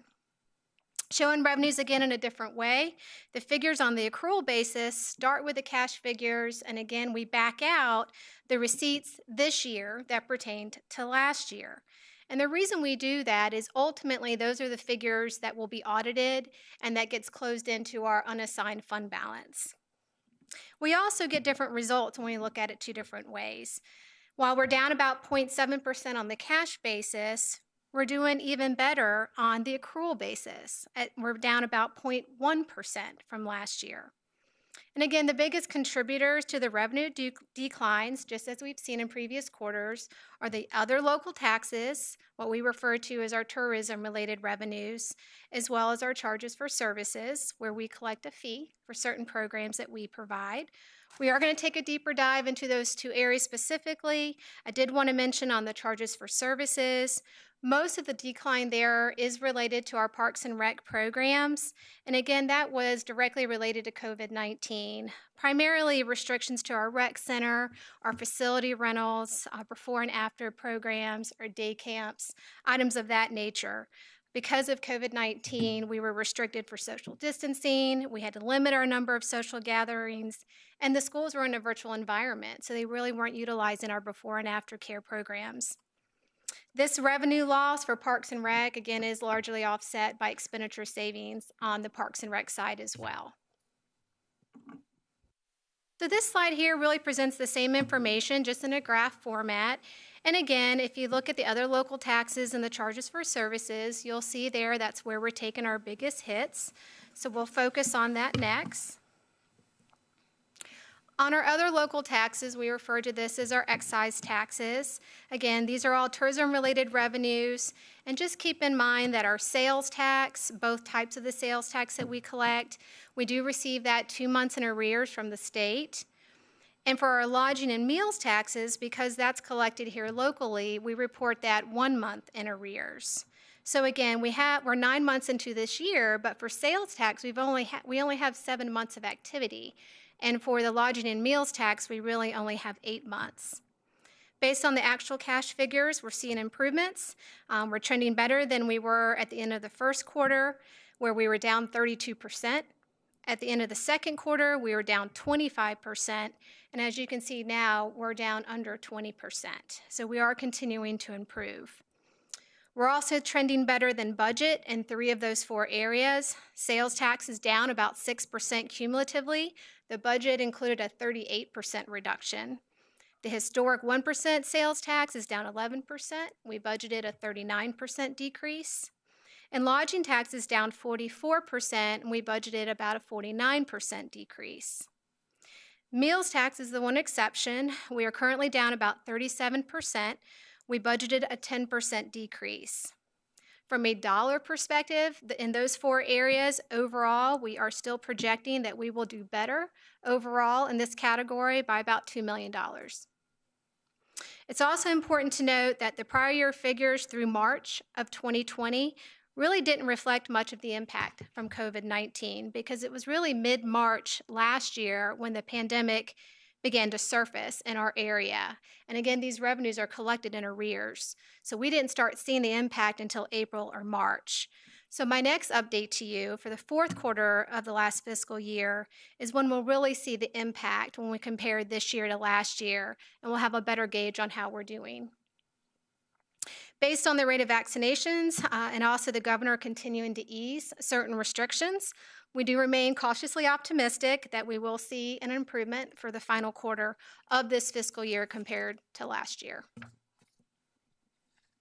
Again, this graph just shows that same information on a cash basis, showing so far this year what the trends are for the first 9 months. Flipping over to the spending side of the budget, again, these figures include actual expenditures year to date, but it also includes our commitments for our outstanding purchase orders. As a reminder, the majority of our budget, about 54%, is allocated to the school division, and then payroll makes up about 27%. The rest of our budget includes all the other departments, as well as funding for our capital projects and our debt service obligations. If all expenses came in evenly, we would expect out of 9 months, for 9 months out of 12, we would be at about 75% of our budget. And as you can see, overall, we're at 67.1%, meaning we have underspent according to the budget. I think this graph shows it a little bit better, and it's hard to see on the screen. I'll have to fix that for the next presentation. But at the very bottom, what we're showing here are the various departments of the county. The green line shows the 75% benchmark, and the blue line shows how those departments are doing overall. As you can see, everybody is under that green line. I've already mentioned Parks and Rec. Again, here, if you look at Parks and Rec, you can see they're at 62.9%, so they're well under budget for the year. I also wanted to mention, as part of the fiscal year 22 budget process, FMS prepares a very detailed projection of the current year for the general fund. So we look at all of our revenues, we do a projection, we do the same thing on the expenditure side. We've been projecting that we would end the year between a $4.5 and a $5.5 million surplus. We are still trending. It's been about a month since we presented the budget. We're still trending in line with that. That is before we include any of our federal COVID money. So that is exclusive of using CARES money, of using the American Rescue Plan money, and also any funds we may receive from the school division when they return their year-end surplus. That is strictly county. I also wanted to mention, because of the uncertainty with COVID, we did continue to operate the first half of this fiscal year under those same very restrictions that we had put into place last spring.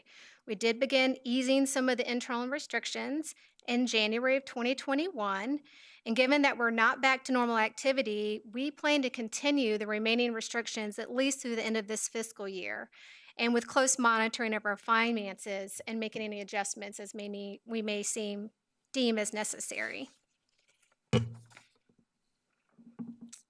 So with that concludes my remarks. I'm happy to respond to any questions that you may have. Questions? Only question I had, and I don't know that it's probably not your wheelhouse, but maybe we could get some help from economic development. I've heard that there is a lack of labor. For instance, at Busch Gardens, and I have not talked to Kevin Lemke, so I don't know if this is true. This is just anecdotal information that I've heard, that not all of the places to eat are able to be open because they're unable to get enough employees. And so I wondered if we might delve into that a little bit to see how businesses in the county were doing with labor. Ms. Larson, I think you're right on. I think that is a nationwide problem. I know I've heard it in other states that they just can't get the $10 to $25 an hour employee because they're not interested in working. I think it's some of the unemployment benefits have made it hard to compete in that job, in that price range. I know locally I've talked to a restaurant that was closing at 8 o'clock one night, and when we questioned why, it's because they don't have staff to keep it open. And that's why I've heard that in other communities and again in other states. So I do think it's a real issue for many of our business community. And I think that'll improve, but I think it will take some time to get there. And I don't know that I have a simple solution to how do you fix that. Right. But I do know it's a problem that we've heard. So I did hear that they were perhaps tightening up on the unemployment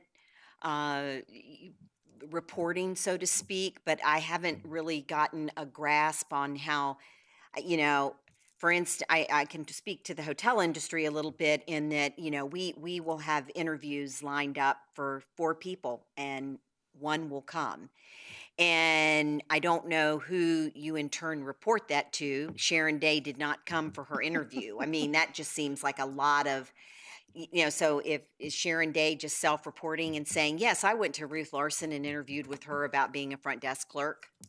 And who, so I don't really understand all the follow-ups on that yet. And plus, frankly, I think businesses are because they're in such a lack of labor, just to report that puts a burden on them as well. They don't necessarily have the time to complete the paperwork.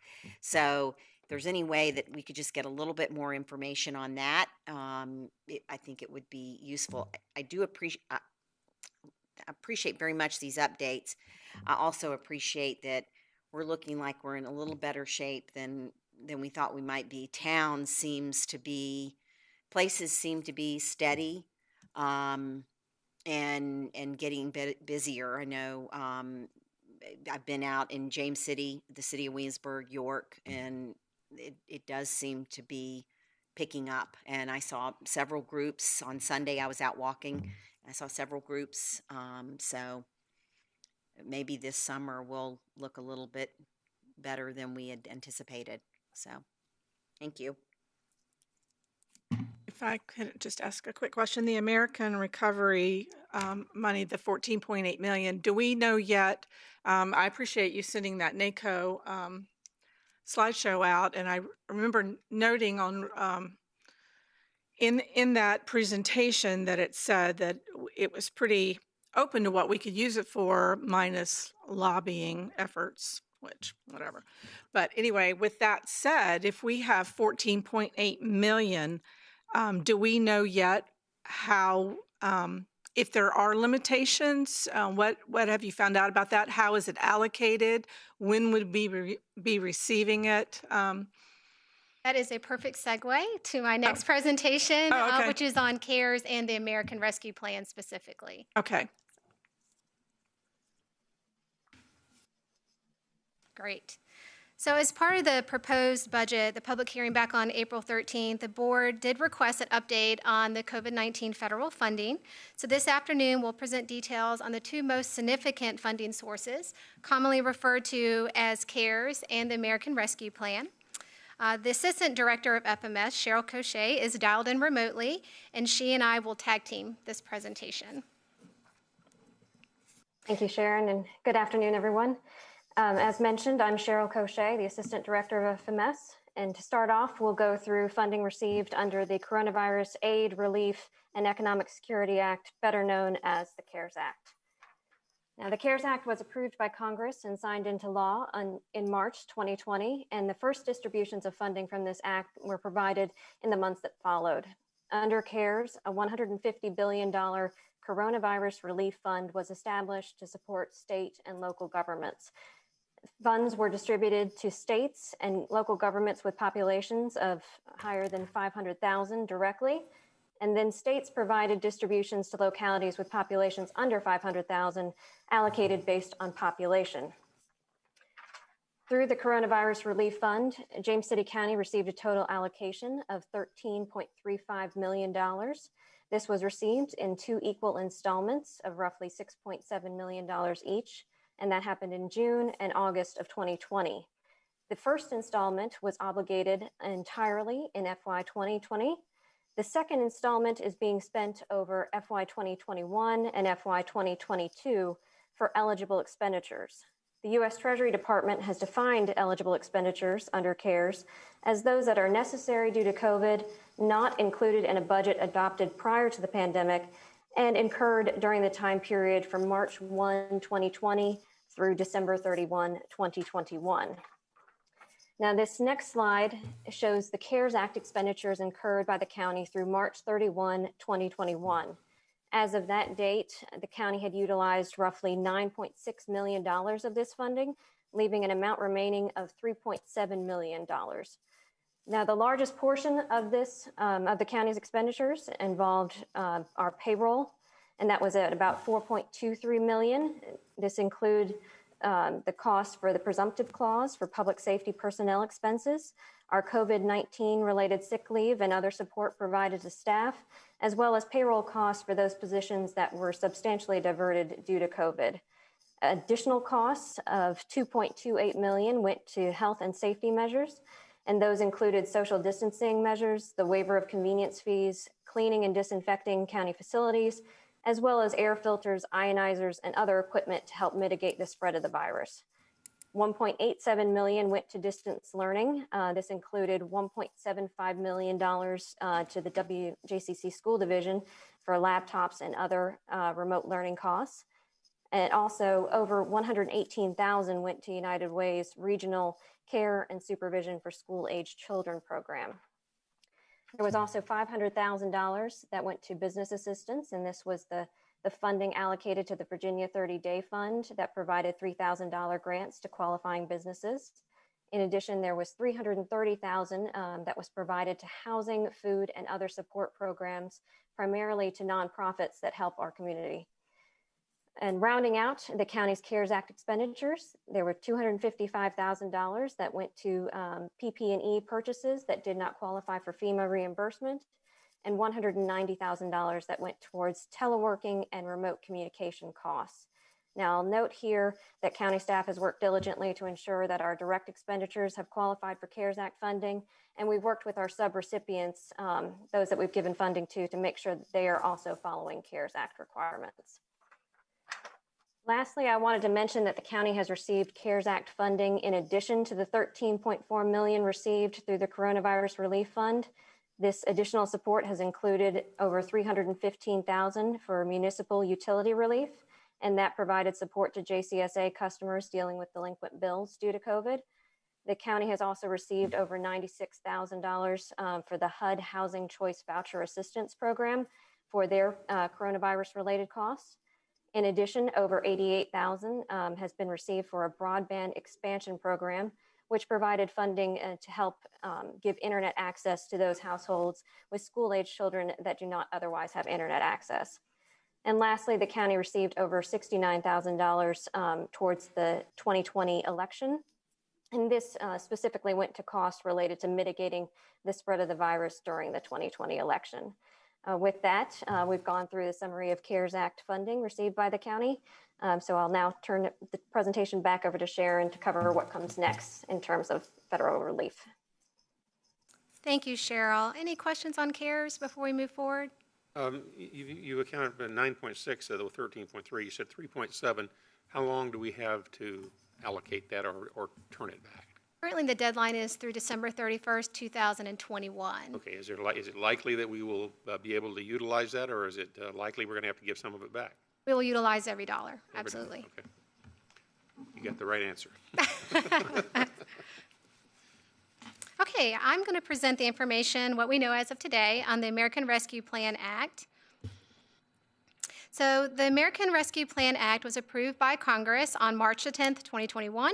So very recently, signed into law by President Biden on March 11th, 2021. It's a $1.9 trillion relief package, provides $65.1 billion of direct aid to counties of all sizes. Did want to make a note there that direct aid for local assistance is a departure from CARES Act, which provided direct distributions only to counties that met certain population criteria. Smaller counties had to receive its funding from the state. So this is a welcome change that we will receive our funding directly from the federal government. Preliminary estimates indicate that Virginia counties in total will receive $1.2 billion, and those allocations, again, will be based on the populations. In terms of James City County's allocation specifically, the estimate as of today is $14.8 million. We expect our distribution to happen in 2 allocations. The first payment within 60 days of enactment of the legislation. So again, we're expecting those funds to be received in early May, or at least during the month of May. And the second payment is to be distributed no earlier than 12 months after the first distribution, so most likely May of next year. Funds must be used to cover costs incurred by December 31st, 2024. I did want to mention that that time frame is specific to the local allocation. And as you'll see in the next few slides, the package itself includes numerous other allocations that aren't coming directly to localities, and the time frame of that spending does vary. There's 4 eligible categories. First, responding to COVID-19 public health emergency or its negative economic impacts. Responding to COVID-19 does include the provision of assistance to households, small businesses, our nonprofit partners, and other affected industries such as tourism, travel, or hospitality. It also includes a provision for premium pay to essential workers of local government. Very important, it includes providing government services to the extent of revenue reductions due to the public health emergency.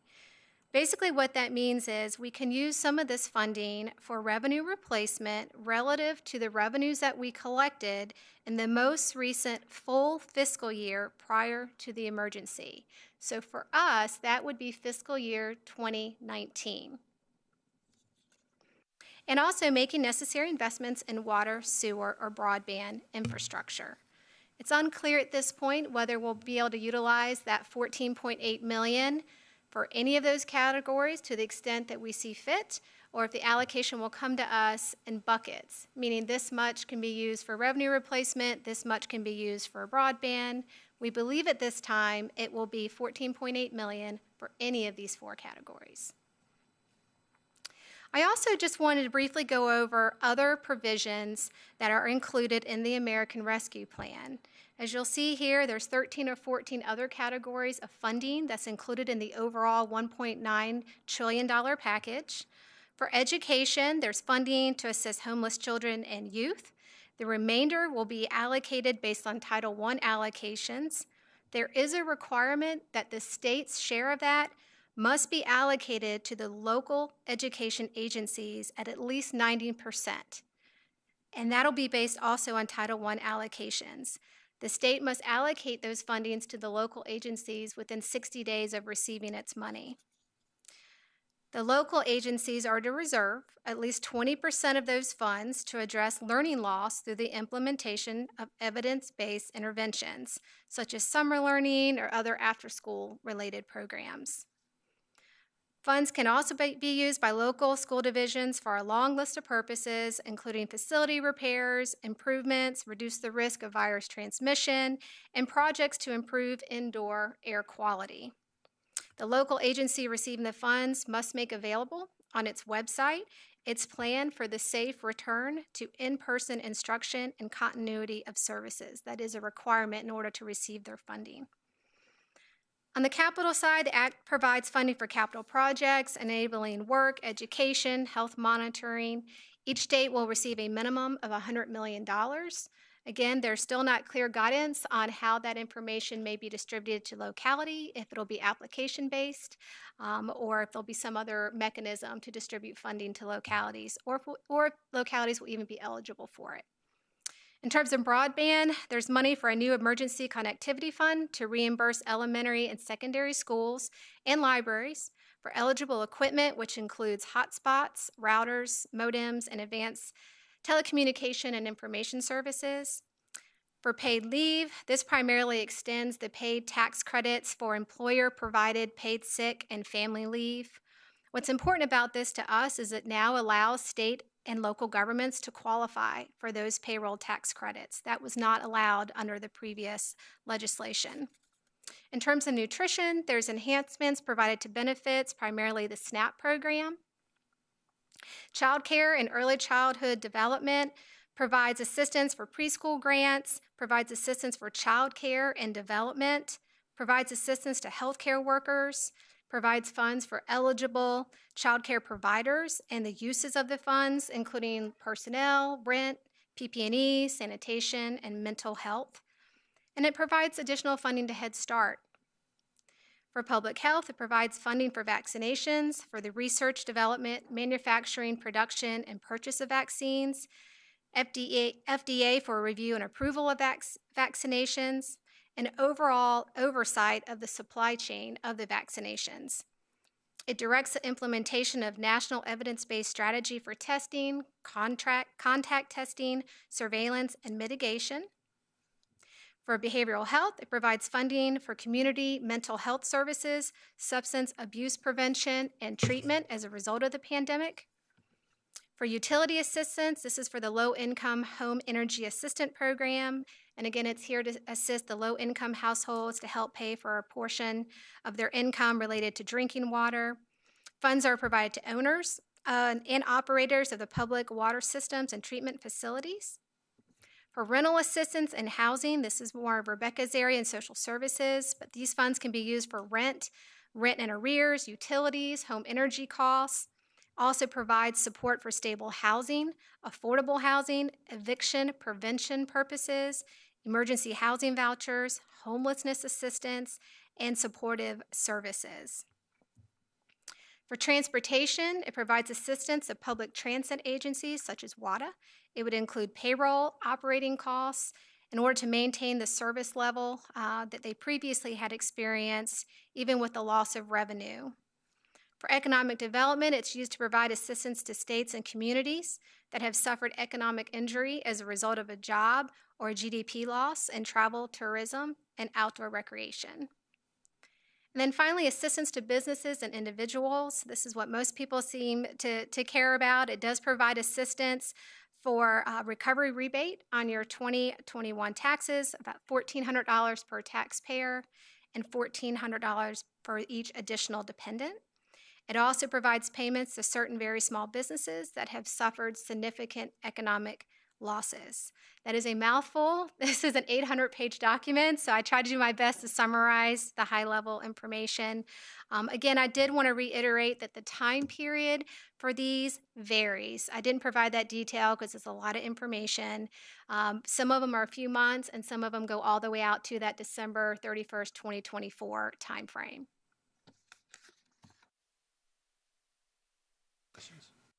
I have just a few more points, if I may. Oh, I'm sorry. In terms of the implementation, we are still awaiting that specific guidance from the U.S. Treasury. We do anticipate this will be a very extensive process, just like what we saw with CARES. We expect to see a lot of reporting requirements, very specific. I will say James City County has already gathered all the information that we need. We stand ready. We made sure all of our information is up to date, including our specific payee information and how to get it to us. We're just waiting for the funds to come in. It will require certification and, again, periodic reporting. It'll be subject to audits at local, state, federal levels. We do anticipate that we will have all three. The legislation non-recurring recurring funding source and should be used primarily for non-recurring expenditures. This is something that has been reiterated numerously through all of my reading and just conversations with my counterparts. Lots of precautions in using this funding. Just a couple things to think about. One of the precautions is to avoid creating new programs or even add-ons to existing programs with this money, because that would require an ongoing financial commitment. Replenishing reserves used to offset revenue declines during the pandemic should be given a high priority to rebuild your financial flexibility, because those dollars would roll into your unassigned fund balance to be used at your discretion. And it also restores our fiscal resiliency going forward. Use of these funds to cover operating deficits caused by COVID-19 should be considered temporary, and additional budget restraint may be necessary to maintain our structural balance. An investment in critical infrastructure is particularly well suited for these funds because this is a non-recurring revenue, and capital is a non-recurring expenditure. However, care should be taken to make sure we assess with our capital projects any ongoing operating costs that may come with those new projects. Use other dedicated grants and programs first, whenever possible. Remember, this one has an expiration date of December 31st, 2024. CARES is over this year in 2021. We have a lot of the smaller grants we've looked at. Those expiration dates are sooner and they're more restrictive. A lot of those are specific for voter registration or housing or another program. So we want to make sure we utilize that before we go to these more undesignated dollars. And then rating agencies will evaluate our use of these funds in formulating its credit opinion and basically how well we did. Were we able to maintain our level of reserves and our structural balance in our budget? Did we make efforts to restore any funds that we did deplete during the pandemic? And they also say, make sure that we talk with our regional partners and consider some regional opportunities and some initiatives. There's a lot of folks around us that are also receiving dollars, our school division, WADA, other localities. See how we can partner with them to better understand what they're doing and hopefully maximize the benefit to our community. And finally, in closing, I just wanted to mention, in terms of our CARES funding, Cheryl didn't mention this, but I just wanted to recognize Cheryl and her team. We did have a successful audit of our CARES dollars at the end of fiscal year 2020. It was a major undertaking. We received $14 million and no additional staff, and we received it within 2 months of year end. So they did a phenomenal job with very little guidance from the Treasury at that point to be conservative and make good decisions. And obviously, the guidance we received from both Scott as well as you was a big part of that. In terms of how these federal funds impact our budget, both for this year as well as going forward, the short answer is we didn't commingle these federal dollars with our budget, specifically our operating budget. This funding, these two grants specifically, as well as some of the other grants that I've talked about, were set aside in a separate grant fund. And we did that for a few reasons. First, we wanted to enhance transparency. You can look at that fund and see what our funding sources were, and there's a specific expenditure line that goes with it. We also did for tracking purposes. Long after this pandemic is over, and we're trying to remember, why did we have these ups and downs, and we're looking at trends, who's going to remember to this level of detail what we did and why we did it? So we set it aside so that we wouldn't have to factor that in. We also didn't want to skew our year-end results. So those are some of the reasons that we made that decision. We, again, are also constantly evaluating all of our funding sources related to COVID-19. We continue to be very successful in our grant applications and receiving additional grants and even smaller COVID-related grants. We're watching what's happening with FEMA. FEMA's regulations and eligible expenditures has changed significantly since the onset of this pandemic. Originally, it was very open-ended in terms of what was eligible, but it was only a 75% funding. There was a 25% local match. What's happened in time is it's become more restrictive. It's primarily PPE now, but it's 100% match. So some of the things that we had considered using CARES for, we're now shifting to FEMA. Let's use their money first. Let's use the CARES money for something else. So those are the types of things. The issue we run into is if we've already reported how we've spent the funds. We can't change it then. So there's a lot of planning, a lot of foresight that goes into this. And as you can see, there's kind of a domino effect, and we're in a constant state of flux. So with that, that really concludes my remarks on these funding sources. Happy to answer any questions about this. And then I thought I would just share a few comments on the 22 budget after. Hang on this item. I've got a couple of things that I'd like to just ask about. So one thing that when the guidance starts coming out from Treasury on these matters would be, we've identified a number of substandard housing units across the county that need rehabilitation or replacement. And one of the ways that we can address that is through the use of a revolving loan fund. I understand that there's an issue related to some funding for housing that has been allocated by VDH, Virginia Department of Housing, that is restrictive in terms of not wanting repayment on some of those things. We have a formula we utilize that provides a very modest payment if people have, in fact, very low incomes, but it does involve some repayment. And this revolving loan fund then replenishes itself to some degree.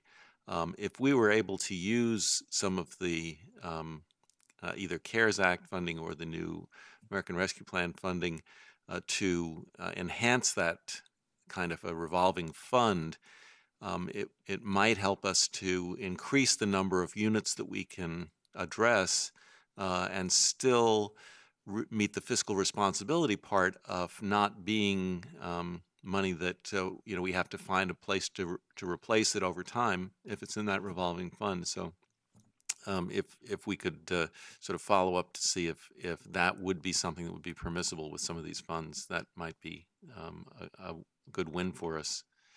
I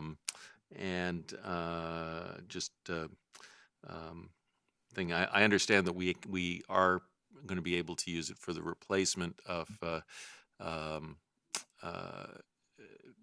funds that we're losing. And of course, obviously in the hospitality industry, we're seeing some big problems. Many of our small businesses have expressed concerns about their particular needs. I wonder if one use might be to support someone who could, on a temporary basis, go out and essentially survey many of our businesses to see what kind of assistance would be most important to them, most helpful, and whether there are some opportunities to provide that kind of assistance over the course of the next couple of years as we have this money available. Yes, absolutely. Chris Johnson actually put in a budget request for something very similar to what you're describing in the 22 budget. And the only reason it wasn't recommended at that time is because we were made aware of the American Rescue Plan and those dollars would be forthcoming, and thought that would be an opportunity to utilize the grant funding rather than utilize local funding. It does appear to be an eligible expense, at least for what we know right now. What I envision once we have a little bit more information from the U.S. Treasury on how these dollars can be spent, getting back to that example and your housing example, is we would reach out to our ELT group, just like we did with CARES, and we had what we refer to as a brainstorming session on opportunities and leveraging and what can we do with these dollars. And from there, and with Mr. Stevens' significant input, we allocated different uses to try to maximize, our use of those dollars. And so I envision this would go very similarly. Yeah, certainly also like to see some opportunities to identify potential hotspots for Wi-Fi, Yes. free Wi-Fi that could be provided by the county that would, again, make it possible for people who may not have access to broadband or who are away from home and need that kind of access to make us, again, more friendly to internet users and the like. And then I guess, one of the things I'd be curious about would be the degree to which we can sort of make some headway on our capital projects through some of this funding. Yes, that was a discussion we also had during the budget process, because we want to be careful that we're not supplanting as well. So. And do I understand that if you needed some additional help on the auditing side of it, that would be an acceptable use as well, I think. Potentially, as long as we could make sure that the additional help worked directly on this grant and wasn't commingled within some other duties in the department. We're also in the middle of a financial software implementation, so it was kind of a perfect storm. So.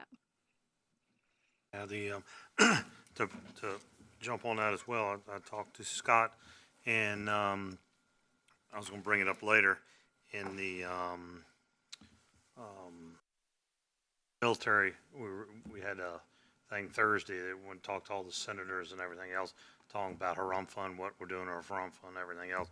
And when I was talking to Senator Warner and Senator Kane, I was going over some stuff as far as broadband and the difficulties we're having in the rural areas of the county and all that. And so basically, and the very next day, Mayor Alexander brings out that he's bringing G5 through Norfolk and going to have, well, there's companies that do that, and we're looking into that. As soon as I talked to them on Thursday, I called county administrator up, and I said, Scott, here's what we've got going on. Here's the possibilities we have. There's money out there for that. He says, I understand there is, and figure out how do we can get it. Also, some of this money that we're getting in 2 tranches, one 7 million and some change, and then next year we can use that. And they said they would get that 7+ million to us this year if we could put something in place. So we're looking into it, and we're just starting to figure out and what groups will put in. We're finding out that, on the military base, and this would be the 5G USA. It wouldn't be 5G China. Because of the military bases we have around us, it's very tight on where, who, and what you can do with this type of technology. But they'll come in and put it through the entire community. And then it gives us the ability that Cox, AT&T, Verizon all could join into it, and it wouldn't be a single provider. It would be multiple providers. And one of the issues we've always had is we only have one single provider. So we're looking into that, and it was due to the time spent with Harumfa and talking to the senators and congressmen and all that, men and women, both on what we were doing in our area and what we could do for our military. And at the same time, they're talking about doing some pilot programs in the military where they'll run it through, get everybody hooked up and all that. So I said, well, we need it in our communities. We need it here. Well, Senator Warner and Kane Warner especially is definitely hot on getting 5G everywhere in Virginia, if he can possibly get it. So he said, let me know if we have to do a conference call or whatever. Let me know. We'll talk about this. We'd be happy to jump in with James City County and try to get the broadband across our entire community. And that's going to, if we could do something like that, and we don't know a time frame or anything else, but if we could do something like that, that's going to promote us not only for our people, our citizens that are here now, but businesses coming to the area, to have that type of technology right here in James City County would be wonderful. So, that's good that you brought that. I was going to bring it up later, but I figured it was a good segue into that point. So, just a couple of points. I would like to see, while I appreciate very much the 30-day fund, I'd really want us to try to reach out and try to see what we can do to help businesses that have felt an impact. And I guess I'm not so sure we need an extra person. I'd like to sort of know what's going on currently. Do we need an extra person to do that, or is it possible for the office to do that now? But if they feel they need an extra person, whatever we need to do to make sure businesses feel supported. I am also, I'm excited to hear this. This is a real issue for me. I feel like we are holding James City County citizens captive, and we say, yeah, nobody else wants to come in here, nobody else wants to put in infrastructure. Well, what are we going to do? If a company is not willing to, if they don't have, I'm sure they do, but if they don't have the funds to come in here, what can we do to try to encourage another internet provider, cable, whatever, to come in here to serve our citizenry? I was actually going to bring it up during board matters. I don't know if it ties into this particular amount of money or not, but this isn't an issue for me. I would like, instead of us just saying, well, we can't get anybody else to come in here, what can we do to help? Because we have, we talk about affordable housing. Let's talk about this, to get a vaccine, go online. It's $200, $300 to have cable TV and internet. There are people in this community that simply cannot afford that. So they don't have internet. I mean, it's not just that they don't have a way to have it, they can't afford it. And so, to me, I think we need to be saying, how can we help get more of our citizens connected? And again, I'm not sure that can all be done through this fund, but I would like to really see this board have that conversation moving forward. Can I jump on that before you go to the next one? Mm-hmm. And the biggest thing is is the network itself. So the network is putting in a new network gives all the big players that won't be necessarily as big now a chance to come into that network, where what we have now is trying to get somebody to come into someone else's network. And they're like, well, I got to pay them and I've got to do this. So, and they've got it tied up. I can't get enough people, so there's no need coming in. This will open up a whole new thing. It almost compared to be putting in a new water line that would serve more people. Right. And you can join into it. So it would open it up to different companies joining on that. Now, the one thing we've got to remember is with that and that technology, there'll be antennas and more antennas. Yes. You know, so we're going to have to, as a board, if we're going to lead a charge to get this moving forward and get where we need to be, we're going to have to look at our antenna stuff and go, the biggest thing that companies have a problem with, and Scott and I were talking about it, is boards and the community say, we don't want these antennas. And then they won't come in and do anything. They want to be able to come in a community that goes, we know we're going to have antennas and we're going to have X amount in order to get this where we need to get it, because from the trunk line, antennas go there out. So we're going to have to, as a board, really start a charge and a lead is going, okay, we're okay with these antennas and putting these antennas, and they could be on light poles, they could be on traffic lights. There would have to be other poles in areas that don't have that. But, you know, we're going to have to be able to swallow that and go, if we want this technology and we want to get broadband across James City County and be the leader in this, we're going to have to bite the bullet and look at our antennas and go, we're going to have to change some of our things on antennas. Right. And that's what usually stops a community from going forward, because they don't want to change that. Right. And I've talked about this in the past, where in some places in the Commonwealth, there are communities that are now working with their power companies because of the antenna, like the technology that now Dominion has for like an outage. They put these antennas on these, and they're basically running their own network so that they can know whether I have an outage. They don't have to depend on another provider. As far as the schools go, are they, what will their what will their piece of the pie be?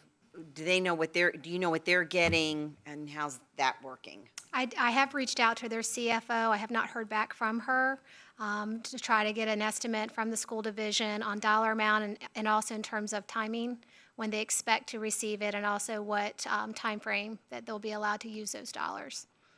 You'll just keep us I updated will. on that. Absolutely. Okay. Now jump on that one as well. And then will that change our budgeted amount? If they can use those funds for something else, would that change our budget amount as for next year? Or it may be too late by the time they realize what they have, you know, and they may have to do like they normally do.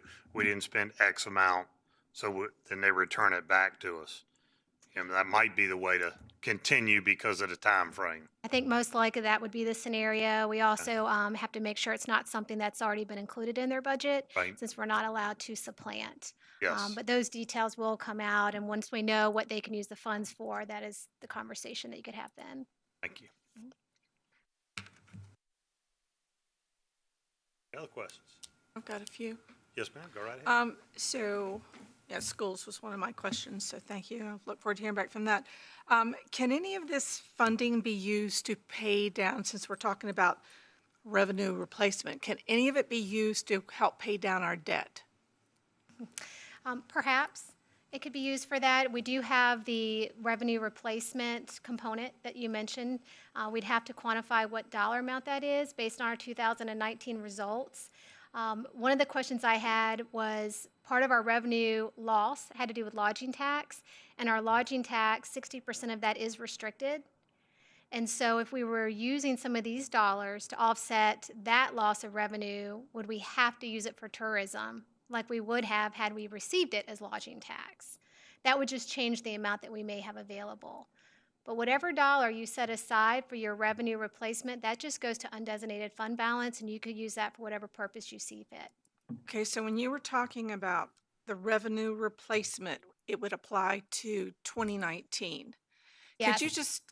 I'm trying to get that in my head. Yes. Could you just explain that one more time? It is very confusing, but basically, because the pandemic started in fiscal year 20, we felt part of that impact in 20. So the guidance is go back to the previously completed fiscal year prior to the pandemic. So that would have been fiscal year 2019, July 1st, 2018 through June 30th, 2019. There we can look at our revenues and what our actual collections were, and we can compare them to what our revenue loss has been year to date since the pandemic. And the difference between those dollars, unless there's another factor in there, a business closed or something along those lines that wasn't related to the pandemic, that's considered a loss in revenue. So an easy example would be to look at meals tax. What did we collect in fiscal year 2019 meals tax? What did we collect in 2020? And the difference between those numbers is considered a loss of revenue. And we could use this funding to make up for that difference.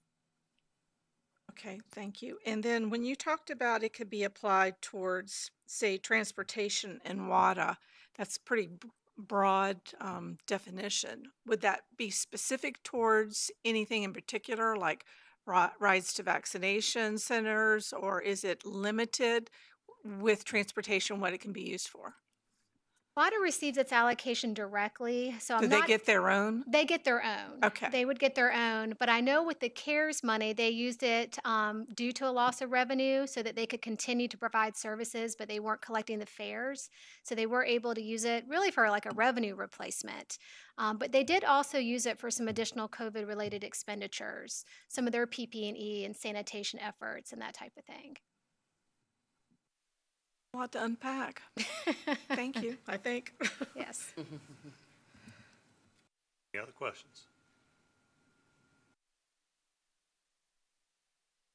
So in summary, I really just wanted to mention fiscal year 2022 budget. It's been about a month since the proposed budget was released. We've continued to monitor things very closely, both on the revenue side as well as on the expenditure side.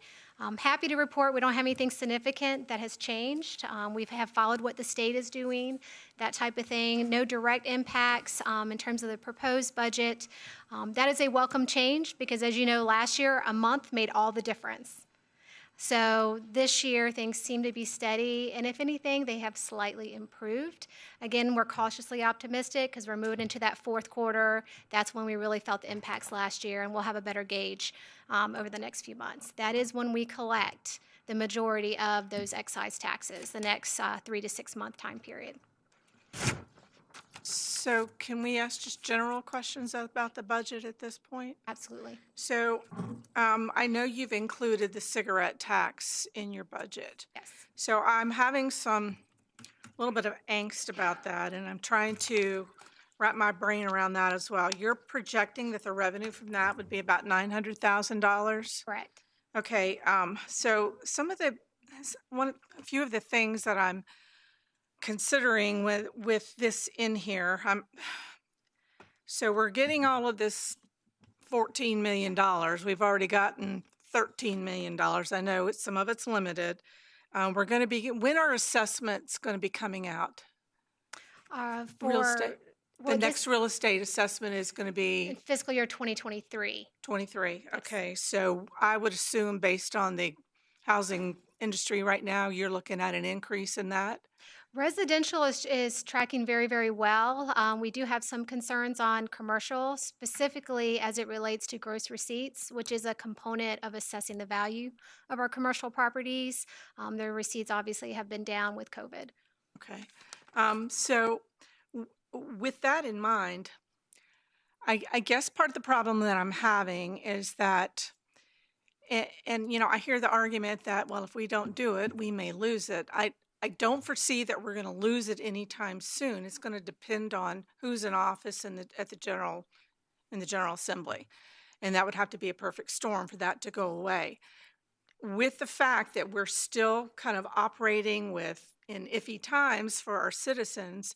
I'm still looking back over some of the comments that were made in terms of this tax and how it would affect some of our local businesses, in particular convenience stores, perhaps grocery stores. People, I don't smoke, but I'm told from people who do that people shop around where they can get the best price. And when they do, they take their auxiliary dollars with them for gas, for other grocery supplies or whatever. I know at my end of the county, I know New Kent is not going to be implementing it. All the convenience stores at my end of the county, people are going to head to Lenexa and New Kent area to buy their cigarettes. So my fear is that, and I think Scott mentioned that you haven't, based on the Commissioner of Revenue's comments, necessarily noted it would be a huge difference, but I don't know that we really know that. I'm concerned about our local businesses, how it might affect them, and then how it's going to affect their employees, and that whole trickle effect that it's going to have in a time when we're getting millions of dollars being sent into us federally, and then assessments getting ready to go up. So, and then to follow up with that as well, we're in the second year of our budget cycle, correct? Typically, it's my understanding, the second year, you just kind of tweak things from the first year. This is basically implementing a tax increase in our second year of our budget. And I have some concerns about doing this at this time. My personal preference would be for us to wait, see how we can apply all of this federal funding, and then go from there to see if there's something that we need to do. But I'm not convinced that now is the time for us to do it. So that's my 2 cents. So it might be a good idea for us to figure out whether there is support for moving ahead on it. We have put this in our legislative package for years, requesting equalization of taxation authority with cities. We know that there are efforts to modify or get rid of this. There was an effort in this year's General Assembly to force us to get together with other counties in order to create a regional body of some kind or another. We also know that the federal funding is short-term money. It is not going to be around forever. And there are both matters of giving us a broader base so that we can, as assessments rise, consider where the real estate rate needs to be. And also the question of a public policy on public health. Frankly, I think that we ought to be thinking about any revenues that we raise from this as we consider our next 2-year cycle, the possibility that we dedicate this money to perhaps some health-related funding that would allow us to really benefit from the idea that perhaps that cost will cause people to stop smoking. And that will have a positive impact on the healthcare costs in the country as a whole. But whether it does or not, I think that it is certainly the case that even with a tax as recommended in this budget proposal, we will be at about a third of what, including state and local taxes, a third of the national average on cigarette taxes. So. It's due to go to capital projects currently, right? So do you need to know where we're at or what? Be a good thing to know to put it together, wouldn't it? I think you should go into the idea that you would adopt the budget at your May meeting.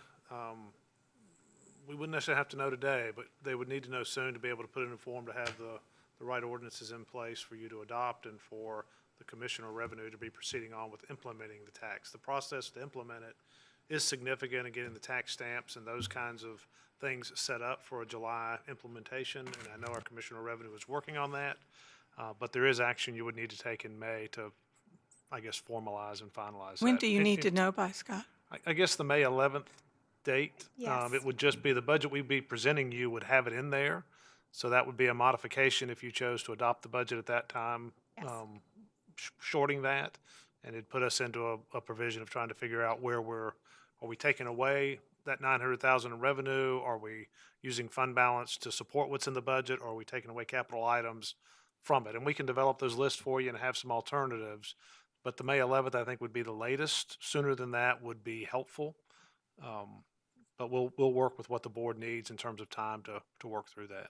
And the remaining 3 million from the CARES money, that is to be applied, is that typically being applied to capital projects as well?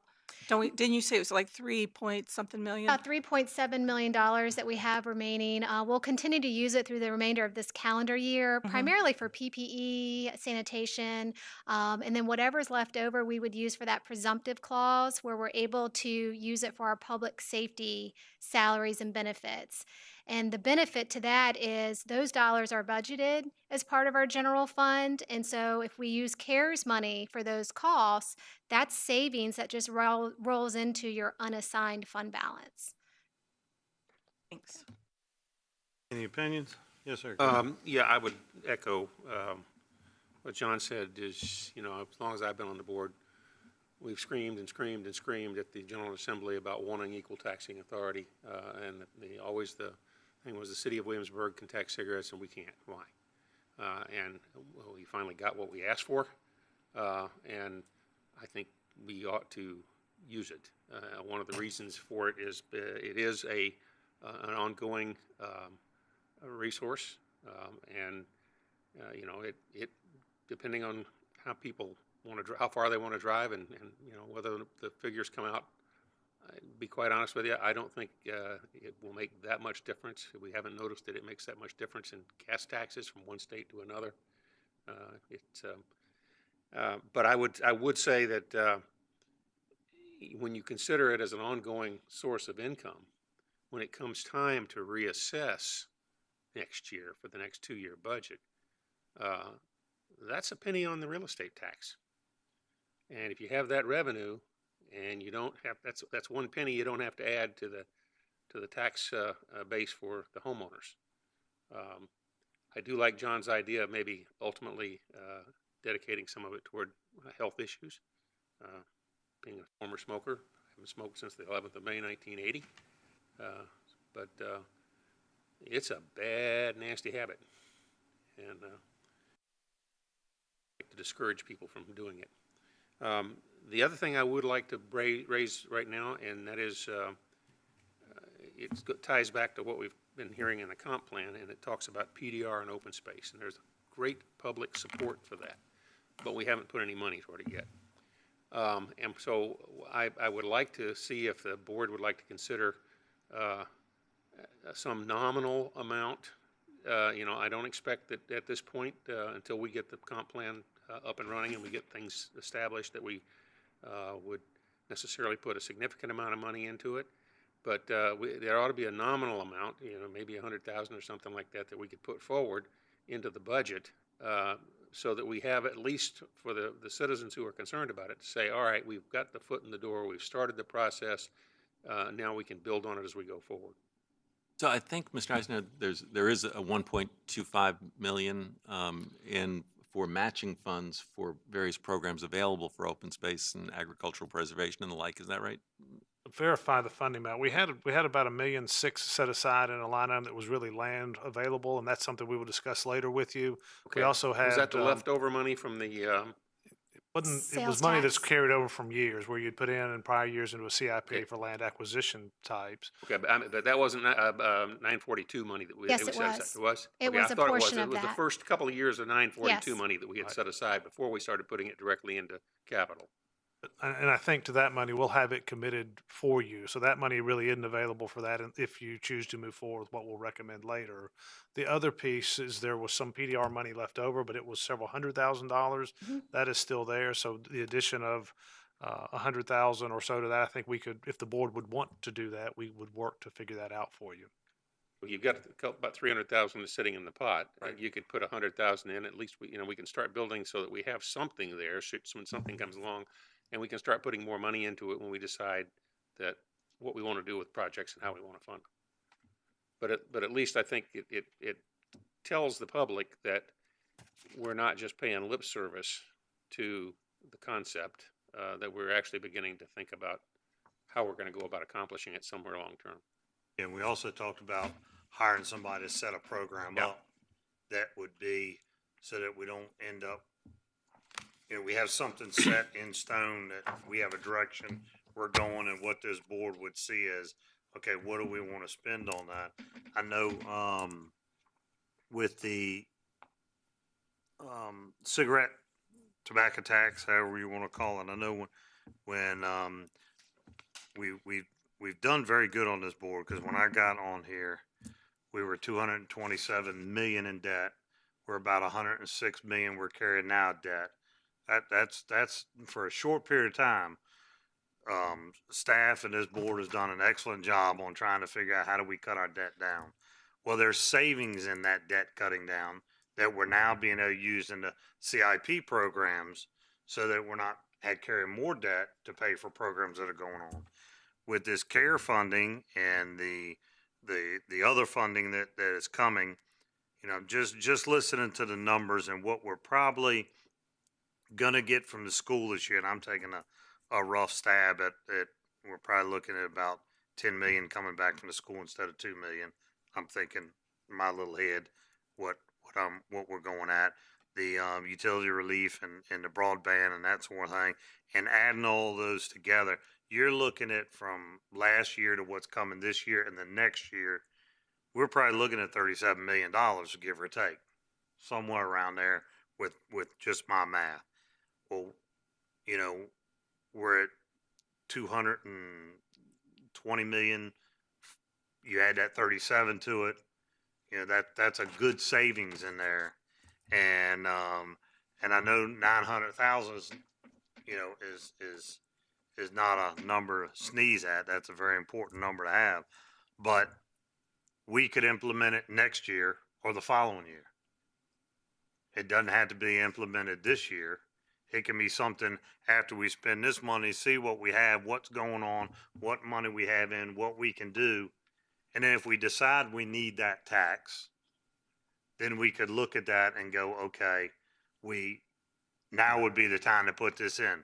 I don't think it's necessarily the time to put it in this year. And if the scenario was set up totally different than if we ended up with this year, and we didn't have this extra money coming in, I'd say probably, yeah, that would be, because we've been working to be equal with cities. Our taxing and cities taxing be the same. Well, we've got a buffer now to go, okay, we can wait a year or two to implement this and put it. Do I think it's going to change in Richmond? Nah, I've watched a lot of stuff in Richmond that hadn't changed since we got on the board. We're asking for more money for schools, and that hadn't changed. Hopefully we're getting more eventually, but it's been very tight. So I would think we could hold off on that, not shut it down, just hold off on it, see where we're at, spend the money we have. And that's a significant change. I mean, if it hadn't been for the money that we've been getting, we'd be in terrible shape. I mean, we'd be hurting right now. And so we're very lucky. We're very lucky with what we put in place a year plus ago, what y'all have done in staff to make sure we're cutting this, what all staff has done as far as cutting everything they could cut in anything they had. And now we're able to start putting that back in. We're looking at more CIP projects to do. And remember, when we're doing those and we're self-funding them, that's saving the citizens money as well. Because we're taking care of things, we're self-funding it, we're moving it forward. $900,000 at the end of the day would be a nice bonus in there. But right now, I think that we ought to stay a year or two and see where we go and see how we come out with this money, and then look at, okay, we need that. So let's go ahead and move that forward. Plus with assessments coming out in the near future. Assessments coming out, and and we can look at and at the assessments coming out. We may look at the assessments with the money we have and all that, and the assessments may bring it up where we bring a penny down, or we take a penny and put it to PDR, and look at it that way. If the assessments go up to a certain extent, and we have extra revenue, we may look at that and go, okay, we'll take this percentage off of that and move that over to PDR, and that'll help fund that project as well. But we could save some money if it wasn't a meat locker in here, y'all. And I have no problem of looking at, you know, can we do 100,000 in PDR and start building a nest egg over there? Because there's a lot of projects we can protect and keep whole as the years come. So that's kind of a give and take. If you're looking for where I am in favor of the cigarette tax.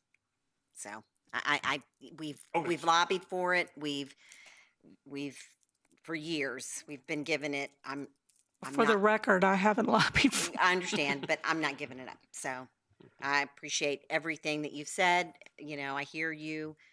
I don't know how I feel about, you know, I mean, we said it was going to go to capital improvement. I don't know how we designate what health organization we would go to. That seems like a lot of, you know, I don't know how we would figure that out, frankly. But I'm in favor of keeping the cigarette tax in the budget. So I'll come back to one thing, Michael, and it's a good idea. I think if we can get something where we can get a marker, if you will, down for PDR, we look at the reassessments next year, and if reassessments on housing, you know, go way up, and we can afford to maybe, you know, drop the tax rate to keep the revenue in the ballpark where we want to be. I think one of the options we need to offer the citizens is to say, all right, we could you know, in lieu of dropping a penny on the tax rate, we put it into PDR. Because that's sort of the way we did funding in the past. It was sort of a dedicated funding stream, you know, whether it's a dollar amount or so many on a penny on the tax rate, whatever. It would give a substantial, you know, amount of money. I think that we could do, and that would be a place where I think people would accept that. I think that, given the explanation that we could maybe drop your taxes a penny or a half penny, but in lieu of that, we'd like to use that for this resource, which is for something that everybody in the community says they really, really want. I think it would be a good option when we get to the reassessment in the next budget cycle. So. That gives us that option to, you know, because most people will say that $20 or $30 that you're going to give them back, they're like, you know, put that to, you know, go ahead and put that into a program that will preserve some of the rural characters we have in James City County. So that'd be something if, you know, might want to look at as we reassess next year. Mr. Chairman, when Mr. Eisenhower was mentioning 100,000 or so into PDR, I thought I saw nods, but do I have enough nods that the board would want us to put another 100,000 into that this year? I don't know that I think. Let me ask you the question: how easy is that to do, or difficult, or is there a better figure that you could? I'm looking to get some dedicated funding. Well, sure. You know, the absolute amount of it, I'm not hard over about. Yes, sir. Whatever the board is comfortable with, but I want to be able to have people to say, hey, we put funding in the budget for it. Well, we would either take it away from somewhere else, which is one way. The revenues hadn't changed a whole lot in terms of Sharon's revenue projections for next year, so we're not probably upping revenues. And the other is the use of fund balance. So the use of fund balance is, we're currently at 5.8. Yes. Do you have another suggestion in terms of how you'd get there? I did. I'm just thinking about what else is on the agenda tonight, and you'll hear later in the presentation, with this refunding opportunity, there is the potential for some savings in our debt service payment. It's about $106,000 to $110,000 a year. So that dollar amount has already been appropriated in the budget for '22. If we do the refunding, we can reallocate. We will need $100,000 less for debt service payment. And we could reallocate that to go to the PDR program or open space program. Ms. Day, can I just say that this is about the first time in 15 years that I feel like John McDonald is around finding nickels and dimes in the sofa. Good job.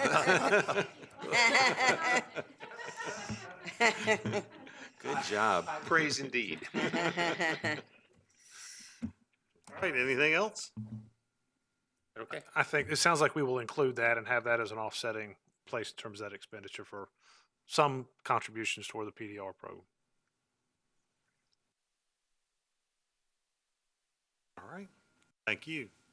Okay, now what we'll do is we'll go into recess and we'll turn it over to the Service Authority. So we're going to go in recess. Call this meeting of the James City Service Authority Board of Directors, regular meeting to order. Good evening, good afternoon, Mr. Powell. Good afternoon. If you'll call the roll, please. Ms. Adler. Here. Mr. Eisenhower. Here. Mr. McGlinnan. Here. Mr. Hippel. Ms. Larson. Here. We have no presentations. Do we have any public comment? No, ma'am. Okay, thank you.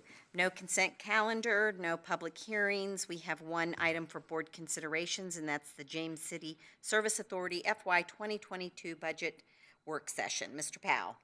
Madam Chair, members of the board, I don't have any additional information to add since the public hearing 2 weeks ago, but I'm happy to answer any questions you might have on the proposed FY22 budget. Any questions? Is our budget above water? Ooh. This is, you're trying to preserve one of those rural characters, I can tell.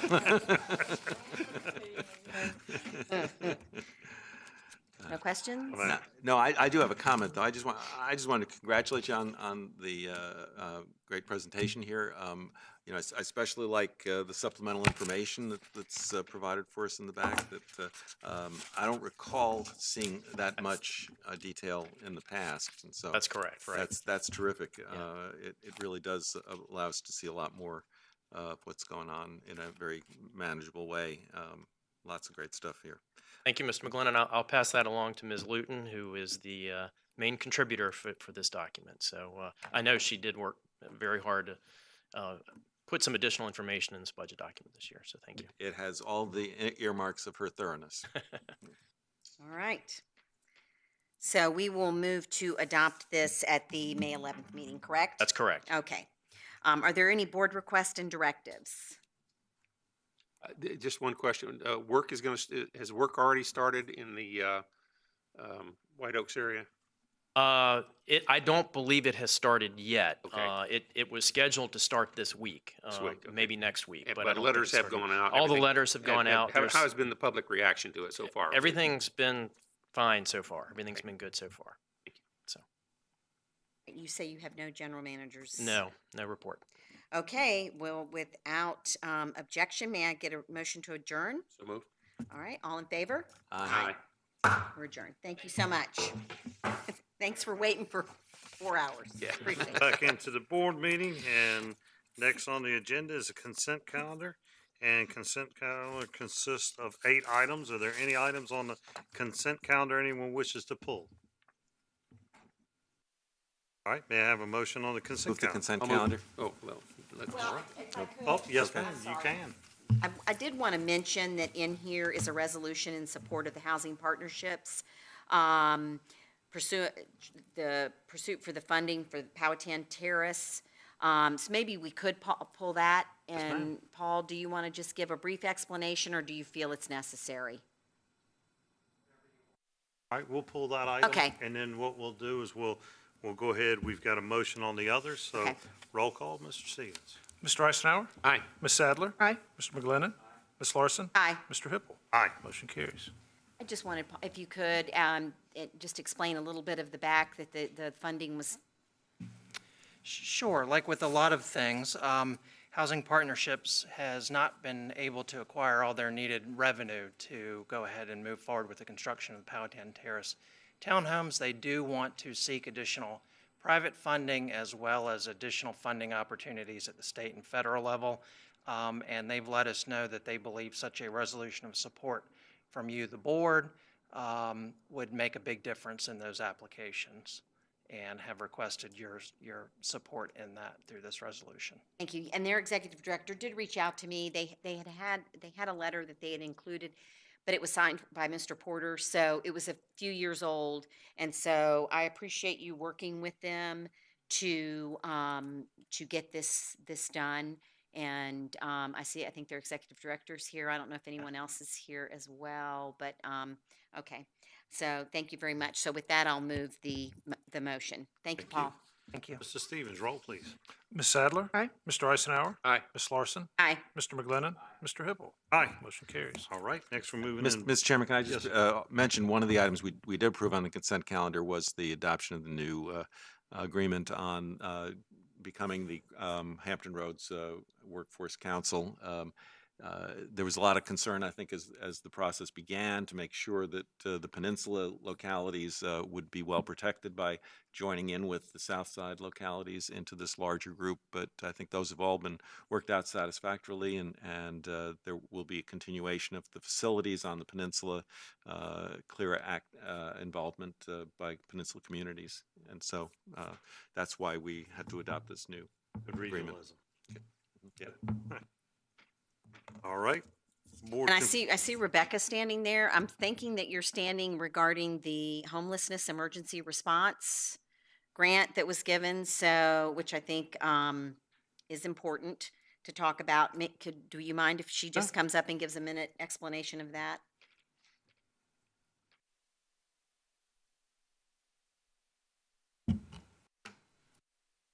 Oh, yes. We just continue to receive funding from the Greater Virginia Peninsula Housing Consortium for services for individuals experiencing homelessness. So this is just a continuation of that funding and extension of it to make sure that all of our vulnerable citizens, have their needs met when it comes to housing needs. So thank you. Been very fortunate on that. So thank you. Appreciate it.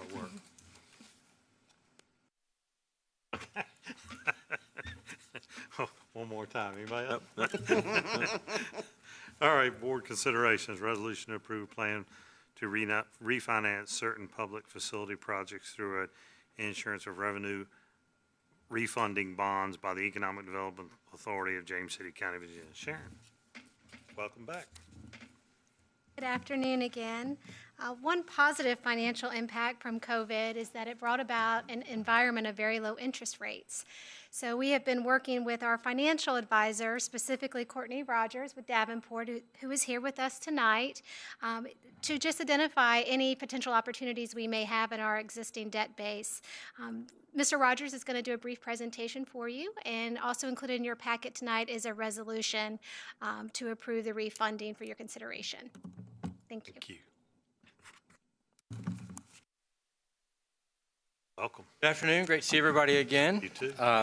Was a couple of months ago, I guess. Maybe it's been 3 months We're keeping you busy, aren't we? I was saying, and we mentioned that we might have this possibility, and I'll just say, you've probably seen the presentation, but we couldn't do these bonds any earlier because of the Tax Act change a couple of years ago when they lowered the corporate tax rate and basically took away our ability to advance refund. We have to wait till we get closer to the call date, which is why we're now here in front of you. So what I'd like to do is just give you a big picture here. As many of you know, over the years that we've done refinancings, we use in our industry a 3% net present value savings sort of as a guideline. Does it make sense to go do this or not? And we're well in excess of that. I'll talk about that in just a moment. We're looking at about $13.2 million of callable bonds. These are from 2012. The call date is in June, so we're in the window that we want to be in to go out and refinance that. The chart on the right there shows you where the bond sale was back in 2018. We actually hit a little bit of a top of the market at that point in time. But of course, since then, rates have come down, except for this time last year when we were in the unusual market disruption that you can see there in that blip. Rates have trended down, as Sharon mentioned. It's trended down. We saw a jump up back in February, but we're starting to see rates come back down. And part of that has to do with multiple factors. One, you're starting to see a lot of overseas investment in the Treasury bonds. It's kept rates down. We're also seeing a lot of people putting money into bond funds and tax-exempt bond funds, and that helps out our market from a supply-demand standpoint. There's not a lot of paper out there, but there's a lot of demand for it, and so that's keeping our rates down as well, so that's helpful. This kind of shows you what those tax-exempt rates have done going back to last January. When you kind of look at the right side of the chart, all in all, fairly flat, so that's been a good thing for us. So what we're looking at basically is from 2022 to 2033, that's the remaining amount of debt service that you have on these bonds. And as Ms. Day mentioned earlier, it's about $100,000 is our estimate. If rates hang in there, we actually have about a 25 basis point cushion on this number. So if rates hang in there, it'll be better than that. That's our hope. About $1.3 million. the percent savings is almost 10%, so it's 3 times more than what we would normally say, let's go forward. And that basically takes our 3 to 5% coupon rates that we have out there right now down to under 2%. So the all-in true interest cost we have for basically the remaining roughly 10 years here is 1.76. Of course, we've got a quarter based in there, so it's about 1.5% if we went to the market today. As many of you know, we put these out for competitive bid, so we would recommend moving forward with that that type of sale as well. We put it out for bid. We actually have the rating agency meeting scheduled for tomorrow and Thursday. So the goal, of course, is to keep our AAA, which will be no problem. But we've been working very hard, along with your staff, of putting together information for the rating agencies. Everything looks good. It was great hearing the third quarter report. No surprise, since I've seen a lot of that data, that things are in great shape. Yes, there are some revenues that are down, but there are some revenues that are up. And frankly, what I saw, the information that we're going to be presenting to the rating agencies is not unlike what we're seeing for a lot of our clients around the Commonwealth. So you're holding well. This time last year, I can tell you the rating agencies were a little concerned. Some of them put negative outlooks on basically the local government sector. Fortunately, obviously the federal government stepped in and gave us some dollars, but I mean, frankly, the Virginia local governments didn't really need it. We would make it anyway, but it's great. Obviously, we spent a lot of time today talking about what to do with those dollars, and so that's a great problem to have, is how do we spend it? How do we make it go as far as possible? And I will say, just a quick, as I was sitting back there, I was like, gosh, can I borrow her to go talk to some of our other clients? She was telling you guys, okay, make sure you don't put this in the budget because you're going to have to worry about it down the road. And I was like, oh, man, I wish everybody could hear that. Yeah. So she did a great job. And I know she's been very busy with us asking for information for the credit presentation to get this done, your budget, and then also having to figure out this ARPA money. So she's been doing a great job. So our schedule is the EDA met. Unfortunately, we usually do this the other way around, but because of the timing, the EDA met last week, and we met virtually, and they approved everything. So now we're asking for your approval this afternoon here to go ahead and get moving forward with the refinancing. Our goal is to get the ratings back around May 6th, go to the market around the 12th or 13th of May, get those rates locked in, and so that we can go ahead and save that money. So hopefully an easy decision for you today. I know you have a lot of things you've been talking about, but hopefully this is an easy one. Maybe the tough one's going to be how to spend the money. So please do. Happy to answer any questions. Chris Cupp's here from Hunt and Andrews, can answer any questions you might have on the resolution. Questions? So. Just and so this is a savings of a little over $100,000 per year for the remainder of this. That's great. Exactly. And we're not extending, we're not shortening at this point. It's just what we call a match maturity refinancing. Let's do it. Let's move it forward. Ready to move the resolution? Yeah. I'll move the resolution. All right. Have a resolution. Roll call, sir. Mr. Eisenhower? Aye. Ms. Larson? Aye. Mr. McGlennon? Aye. Ms. Sadler? Mr. Hippel? Aye. Motion carries. And can we have just one second to ask what's happening with rates right now? What do you? So no, it's crystal ball interesting. saying? Yeah, no, it's, like I said, it's really interesting.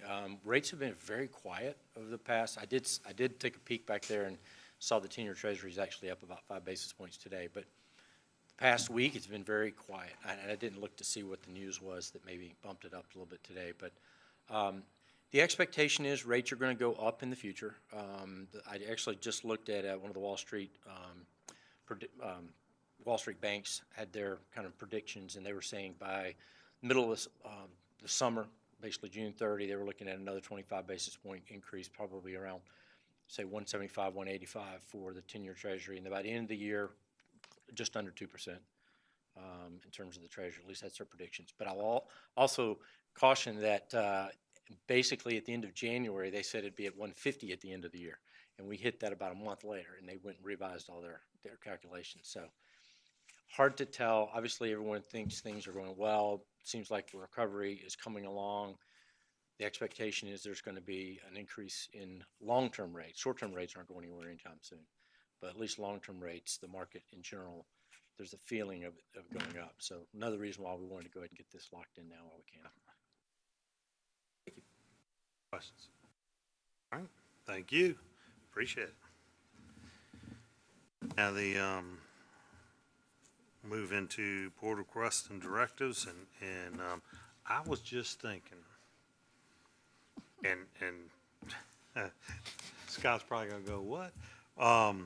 But if we've got this set up at 106, maybe a little bit more, and Sharon's probably going, oh my goodness, 106 or maybe more, we're thinking about putting 100. That puts us into 2033, the savings of 106 or maybe a little more through that time frame.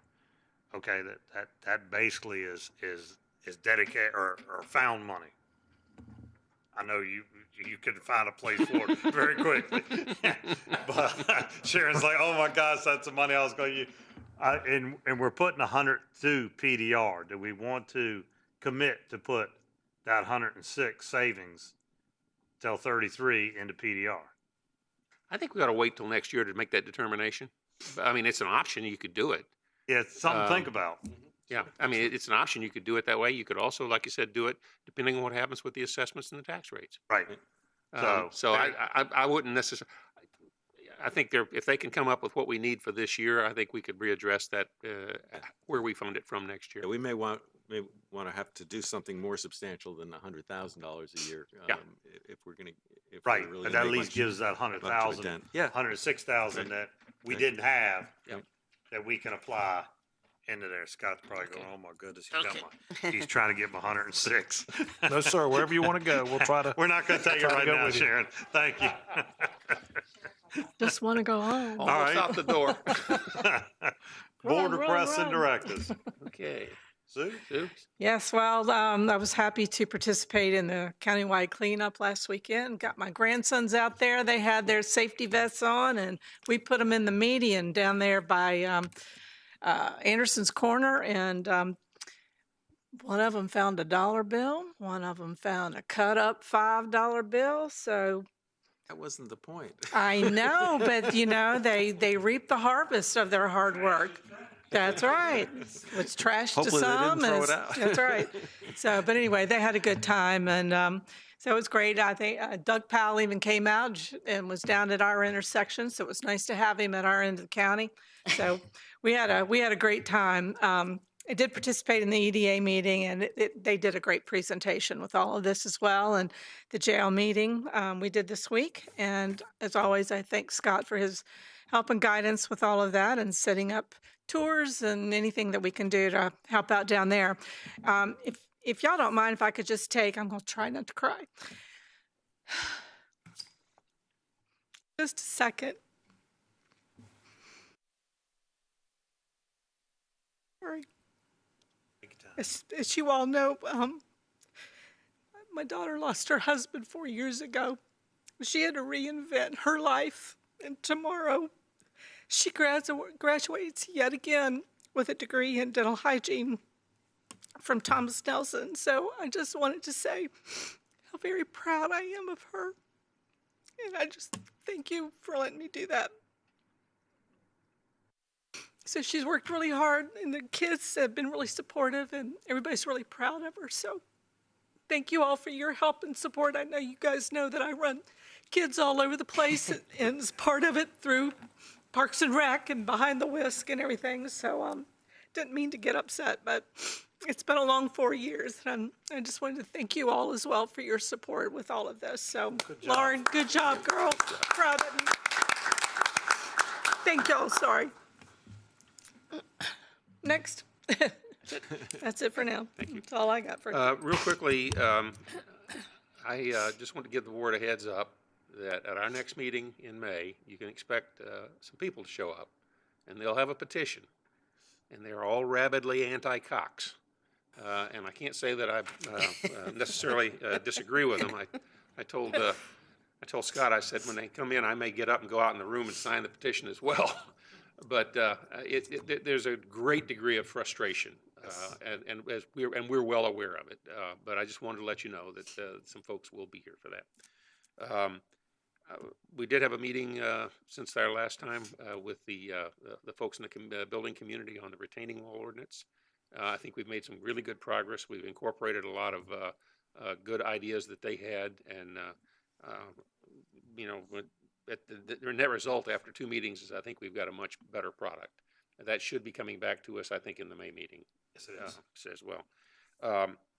One of the things I will tell you is that I think you all may have heard about it earlier, but just in case you didn't, one of the items on the Planning District Commission meeting agenda last time was a letter dealing with the Chesapeake Bay amended regulations, and apparently that came out of DEQ, and there was a lot of angst and concern on the part of a lot of the local communities, and our staff provided a really good input to them, and all 17 communities put their ideas together.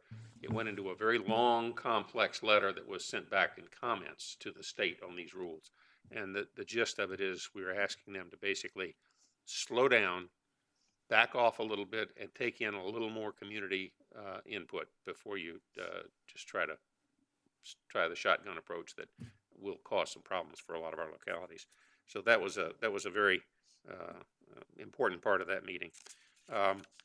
And I will say that for the first time, one of my veterans groups, Vietnam Veterans Chapter, actually met for breakfast in person. And my daughter and my wife have been dragging me out for Sunday brunch. And our restaurants are beginning to become fairly full, and there's a lot of business. And I'm seeing, I think, a pretty good indication that we're making some recovery.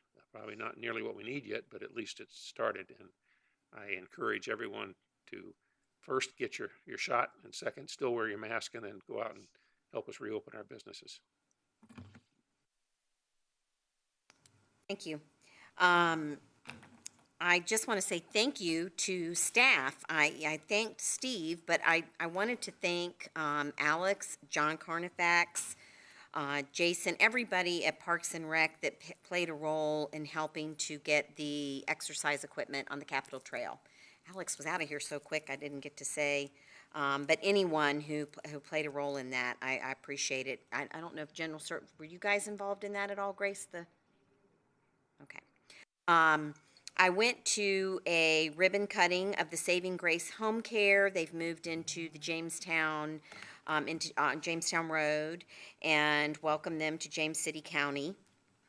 I talked a little bit earlier about my issue that I have with our current cable situation, and I certainly appreciate people coming here with a petition, but I wish they'd go to Cox, because there's nothing we can do right now anyway, except we can do something about getting get some alternatives in here. I do want to just comment on one thing, and I did talk to Mr. Stevens about, I realize that there are several on this board that feel that a preschool is the alternative to an elementary school. I don't know where I am yet on that issue. However, I guess I have a disagreement in that I don't believe that we can tell them what they can do as far as building. So I do want to, that's where I do differ a tad, but I very much appreciate the discussion and everything that's been going into it. And I also don't believe you build a building because you've had a pandemic and you have to separate people. That's just not financially feasible, frankly. I have some concerns about I've just written marijuana here. I have some concerns about this new marijuana legislation that's gone on and the impact to the localities. I don't think, frankly, that was discussed enough by the General Assembly.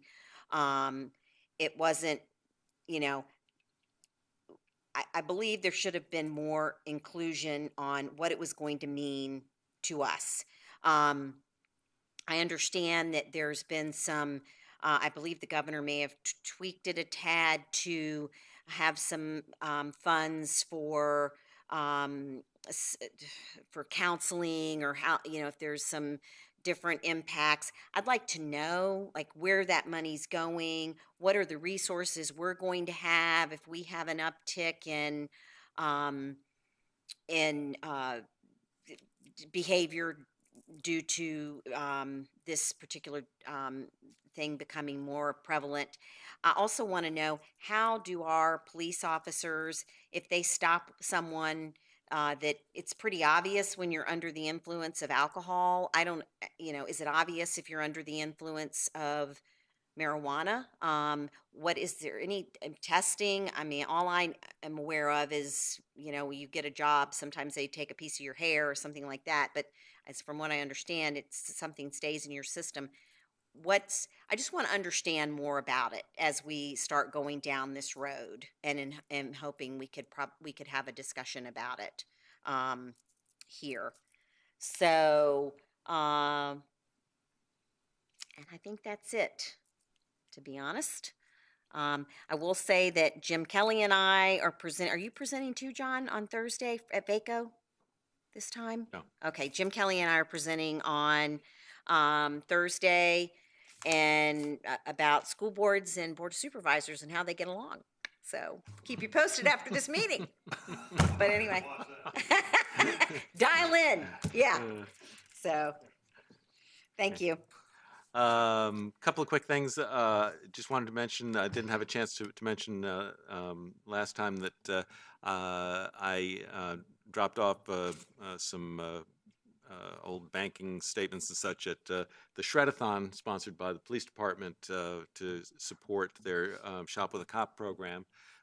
It was tremendously successful, too successful in a lot of ways, because it eventually, since the company that provided the shredding truck refused to send up one of their larger trucks, they had to turn people away by 10:30 in the morning. Oh, wow. So hopefully they're going to be able to do another event at a later point. Would someone keep us posted on that? Because I need to show up to one of those events. Yeah, it was great, and I don't know exactly how much money they raised on it, but they were extremely generous in the sense that if you just showed up with one grocery bag filled with materials, they didn't charge you.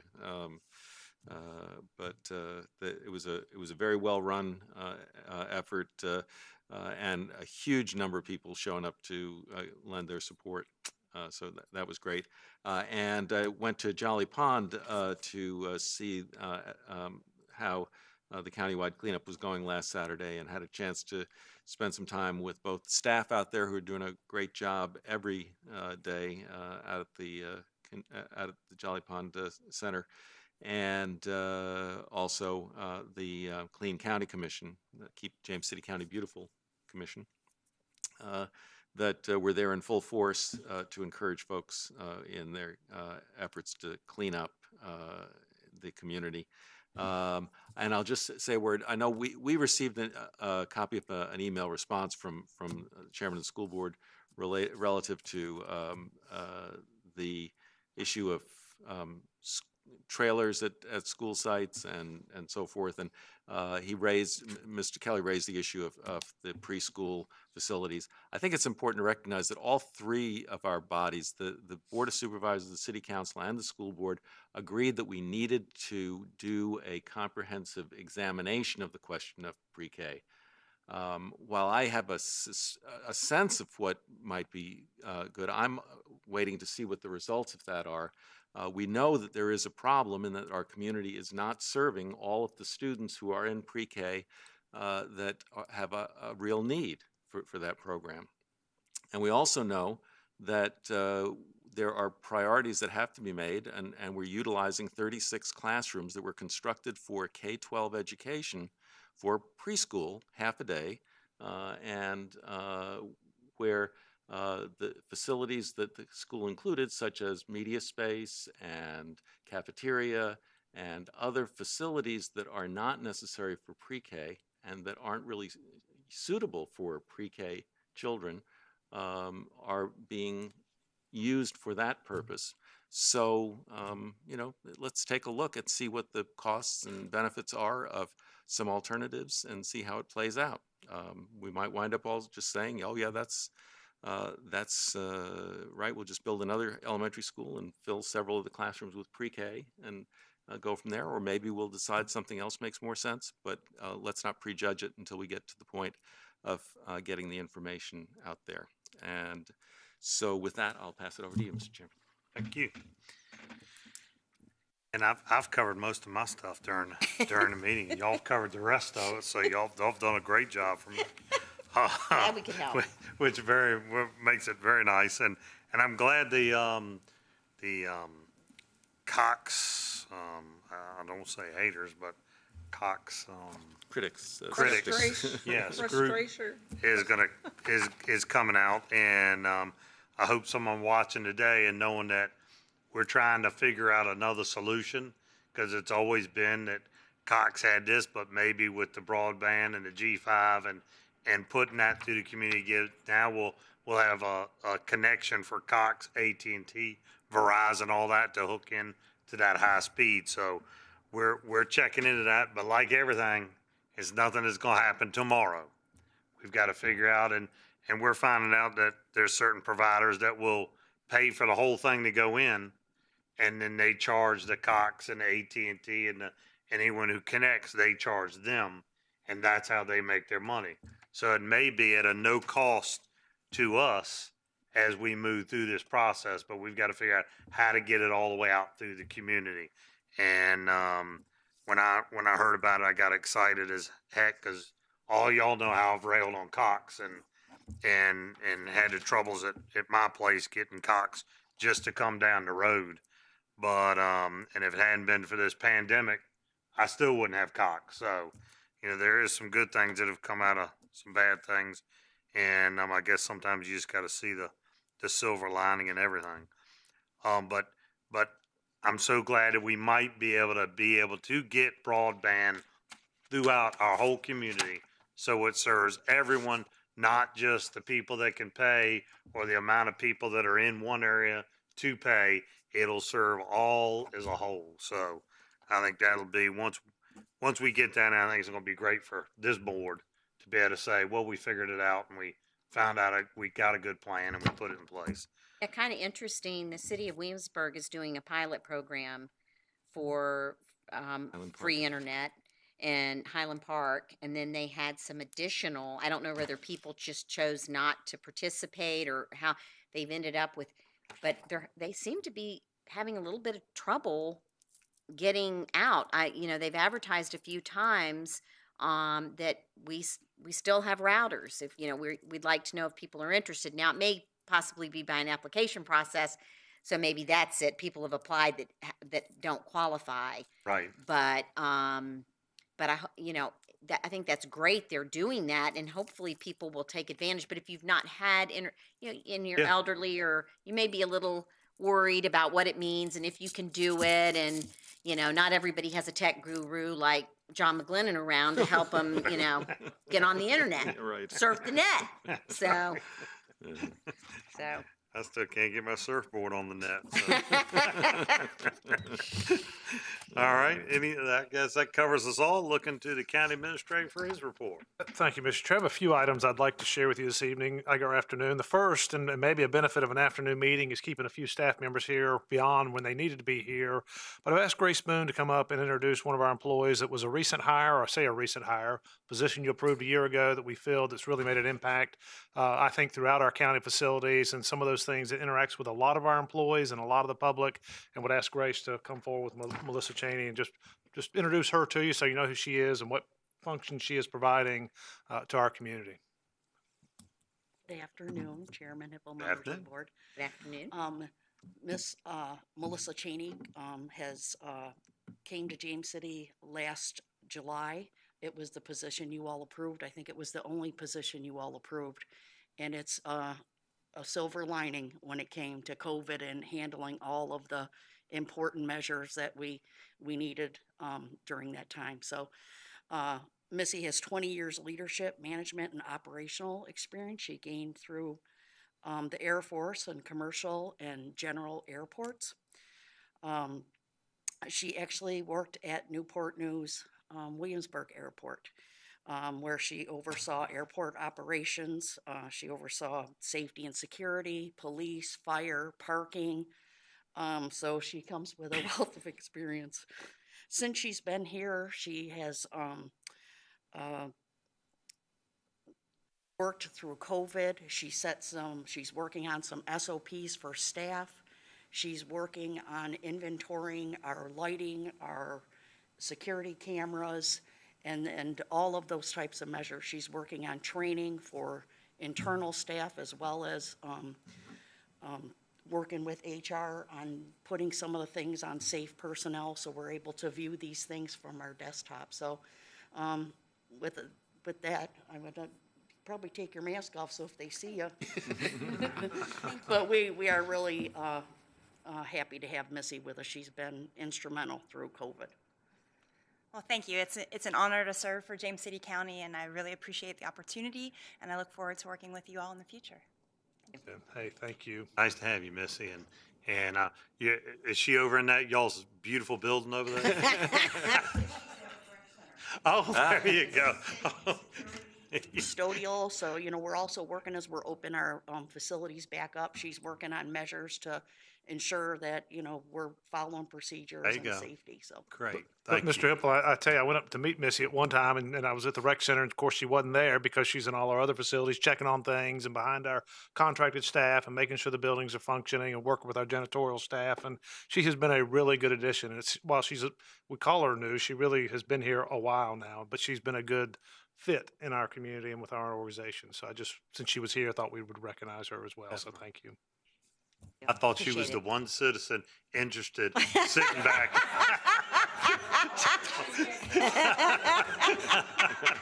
That'll be next meeting. I thought, we finally got a follower.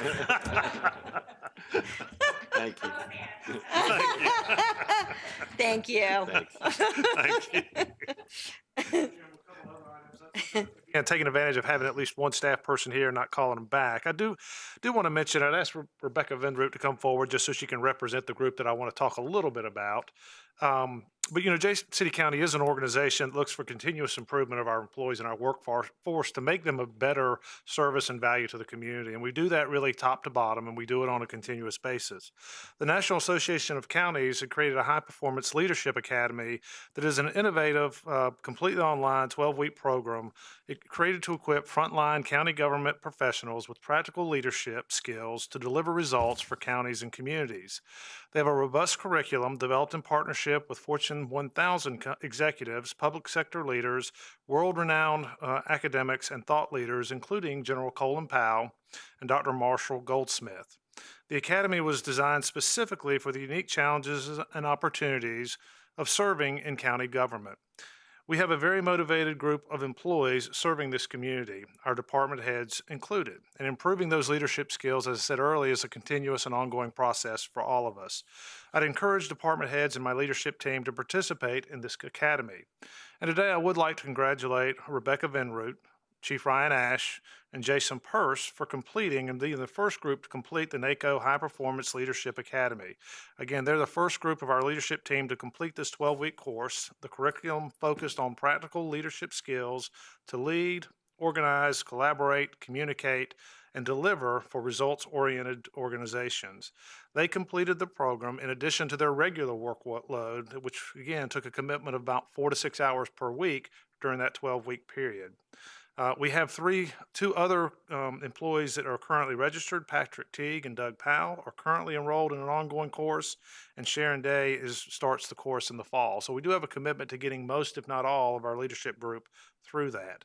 The feedback from those that went was very positive. Maybe Rebecca would reflect on that. I told her she didn't have to speak, but as more of our leadership team completes the academy, we look forward to having a common framework for collaboration, communication, which should be very beneficial for our leadership group as well as our service to this community. So with that, I do want to take a moment and congratulate Rebecca, Ryan, and Jason.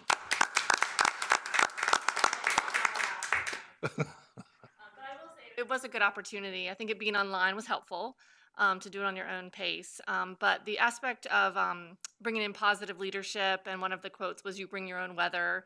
So how you show up in the organization as a leader really does affect everybody throughout your department and your organization. So I think having more people attend the training will be really good, because then we'd have that common language and we would be able to help support each other and kind of talk through, as Mr. Stevens said, the uniqueness of working in county government as opposed to a private business. So it is very appreciative to have that opportunity, and I'm thankful that more of us will do that so we can have that common language to be positive leaders. Yes, great, definitely. Thank you. Congratulations.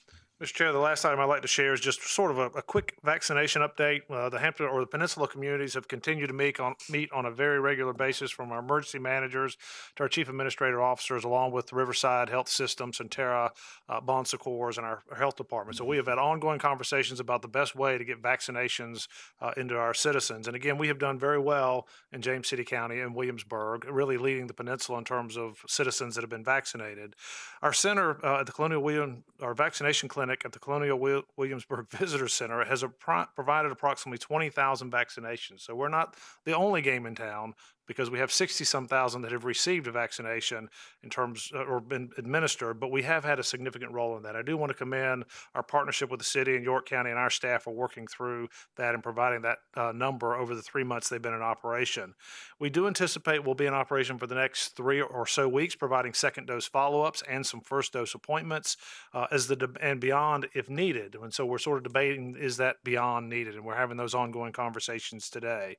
The vaccine supply seems to be exceeding demand at this point, and so the messaging across Virginia and the peninsula as well will be to get more people interested, more people comfortable, and so I think you'll see that kind of messaging coming out. There are more outlets for it. We've had great partnerships in Williamsburg Drug and the prescription shop of actually going out into the community and really meeting some of those homebound residents or small groups that weren't able to make it to a clinic or concerned with a clinic. But I do think we've made really good progress there, and I think, again, we're almost to the end of our community of who really is seeking a vaccine. We're going to have to start encouraging some others to get there. So if you have residents or others that are unsure of how to get there, have them call us or call my office or look online if they have web access, and we'll be happy to get them plugged in. But we have come to a point where we have more vaccine than we have demand, and that's certainly better than we were in the January, February timeframe. So I just wanted to give you that update as well. So do we expect that a COVID vaccine will be available in your doctor's office, much like a flu vaccine? And I don't know long term. There's a lot of debate of will there be a booster and those kinds of things. But I think long term, if it's needed, and certainly today, your doctor's office should have it. The pharmacies have it. There's still clinics that are running. They're just going to be smaller in nature and trying to help more focused communities. But there's still plenty of opportunity. FEMA has moved in and really taken over some of the local clinic operations in Newport News and in Hampton.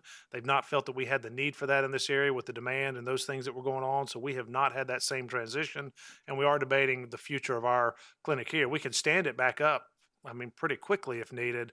But if we can't fill, we've had 1,000 appointments and have 600 filled. And so it's hard to get people at this point to the clinic. And so as we finish the second dose, we'll continue to offer some first dose clinics. And then we have worked as part of the consortium and working with Riverside. They have said, if you're doing a couple hundred first doses, rather than us having to open our clinic in a month for 200, we will likely do it at the Riverside facility here. So folks will still be local, but they'll just be at a different location for their second dose. But the working group, I think, has been very beneficial for information flow and understanding what others are doing, and again, working together. But it's a lot of credit to a lot of folks, but it's better than we were several months ago. So I just wanted to give you that update as well. I just want to mention, my wife has been volunteering over at the visitor center as part of the Virginia Medical Reserve Corps, and she just comes back every time filled with stories about how well run the entire program is and how much appreciation there is from the folks who come in to get their vaccination. So. Well, I appreciate you sharing that, Mr. McGill. I will pass that on as well. And I've been over there many times. It is a very well-run organization. It's a very happy place. People there are excited to be helping the community, as well as those getting the vaccine seem to be either nervous or excited about being able to finally get the vaccine they were seeking to get. So, but I will pass on her view of it, because that'll mean a lot to those that have been involved day to day as well. All right. Next, we'll go into closed session. I'll look for a motion. Mr. Chairman, can I ask that we take a recess before we go into closed session? Please. Yes. Thank Yes. you. All right. Recess prior to closed session. That's right. That's right. That's what we were.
bring us out of recess and back in. Look for a motion to go in closed session. I'll read the discussion and consideration acquisition of real estate property for a public purpose discussed in an open meeting would adversely affect the bargaining position or negotiation strategy of a public body, in particular 3 parcels of real estate along Ironbound Road pursuing a section 2.2-3711A3 of the Code of Virginia. Number 2, discussion and consideration acquisition of real properties for the public purpose where discussion in an open meeting would adversely affect the bargaining position, negotiating strategies of a public body, in particular the property at 101 Mounts Bay Road, pursuing a section 2.2-3711A3 of the Code of Virginia. And number 3, discussion of an award of a public contract for the use of Ambler House at the Jamestown Beach Event Park, including discussions on the terms and scope of such contract where discussion in open session would adversely affect the bargaining position of negotiating and strategy of a public body pursuant to section 2.2-3711A29 of the Code of Virginia. I hear a motion. So moved. So moved. Roll call, sir, please. Sadler? Aye. Mr. Eisenhower? Aye. Ms. Larson? Mr. McGlinnan? Aye. Mr. Hippel? Aye. We're in closed session.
closed session. Are they ready in the back? They are. All right, we come out of closed session, and I'll look for certification. Mr. Chairman, I move to certify that we only spoke about those items we indicated we'd speak about in the closed session. Thank you, sir. Roll call, please. Ms. Sadler? Aye. Mr. Eisenhower? Ms. Larson? Aye. Mr. McGlinnan? Aye. Mr. Hippel? All right, now may I have a motion to approve the resolution entitled Purchase of Property Interest and the Preservation by the County Attorney? So moved. So moved. All right, roll calls, please. Mr. McGlinnan? Aye. Ms. Sadler? Ms. Larson? Aye. Mr. Eisenhower? Aye. Mr. Hippel? Motion carries.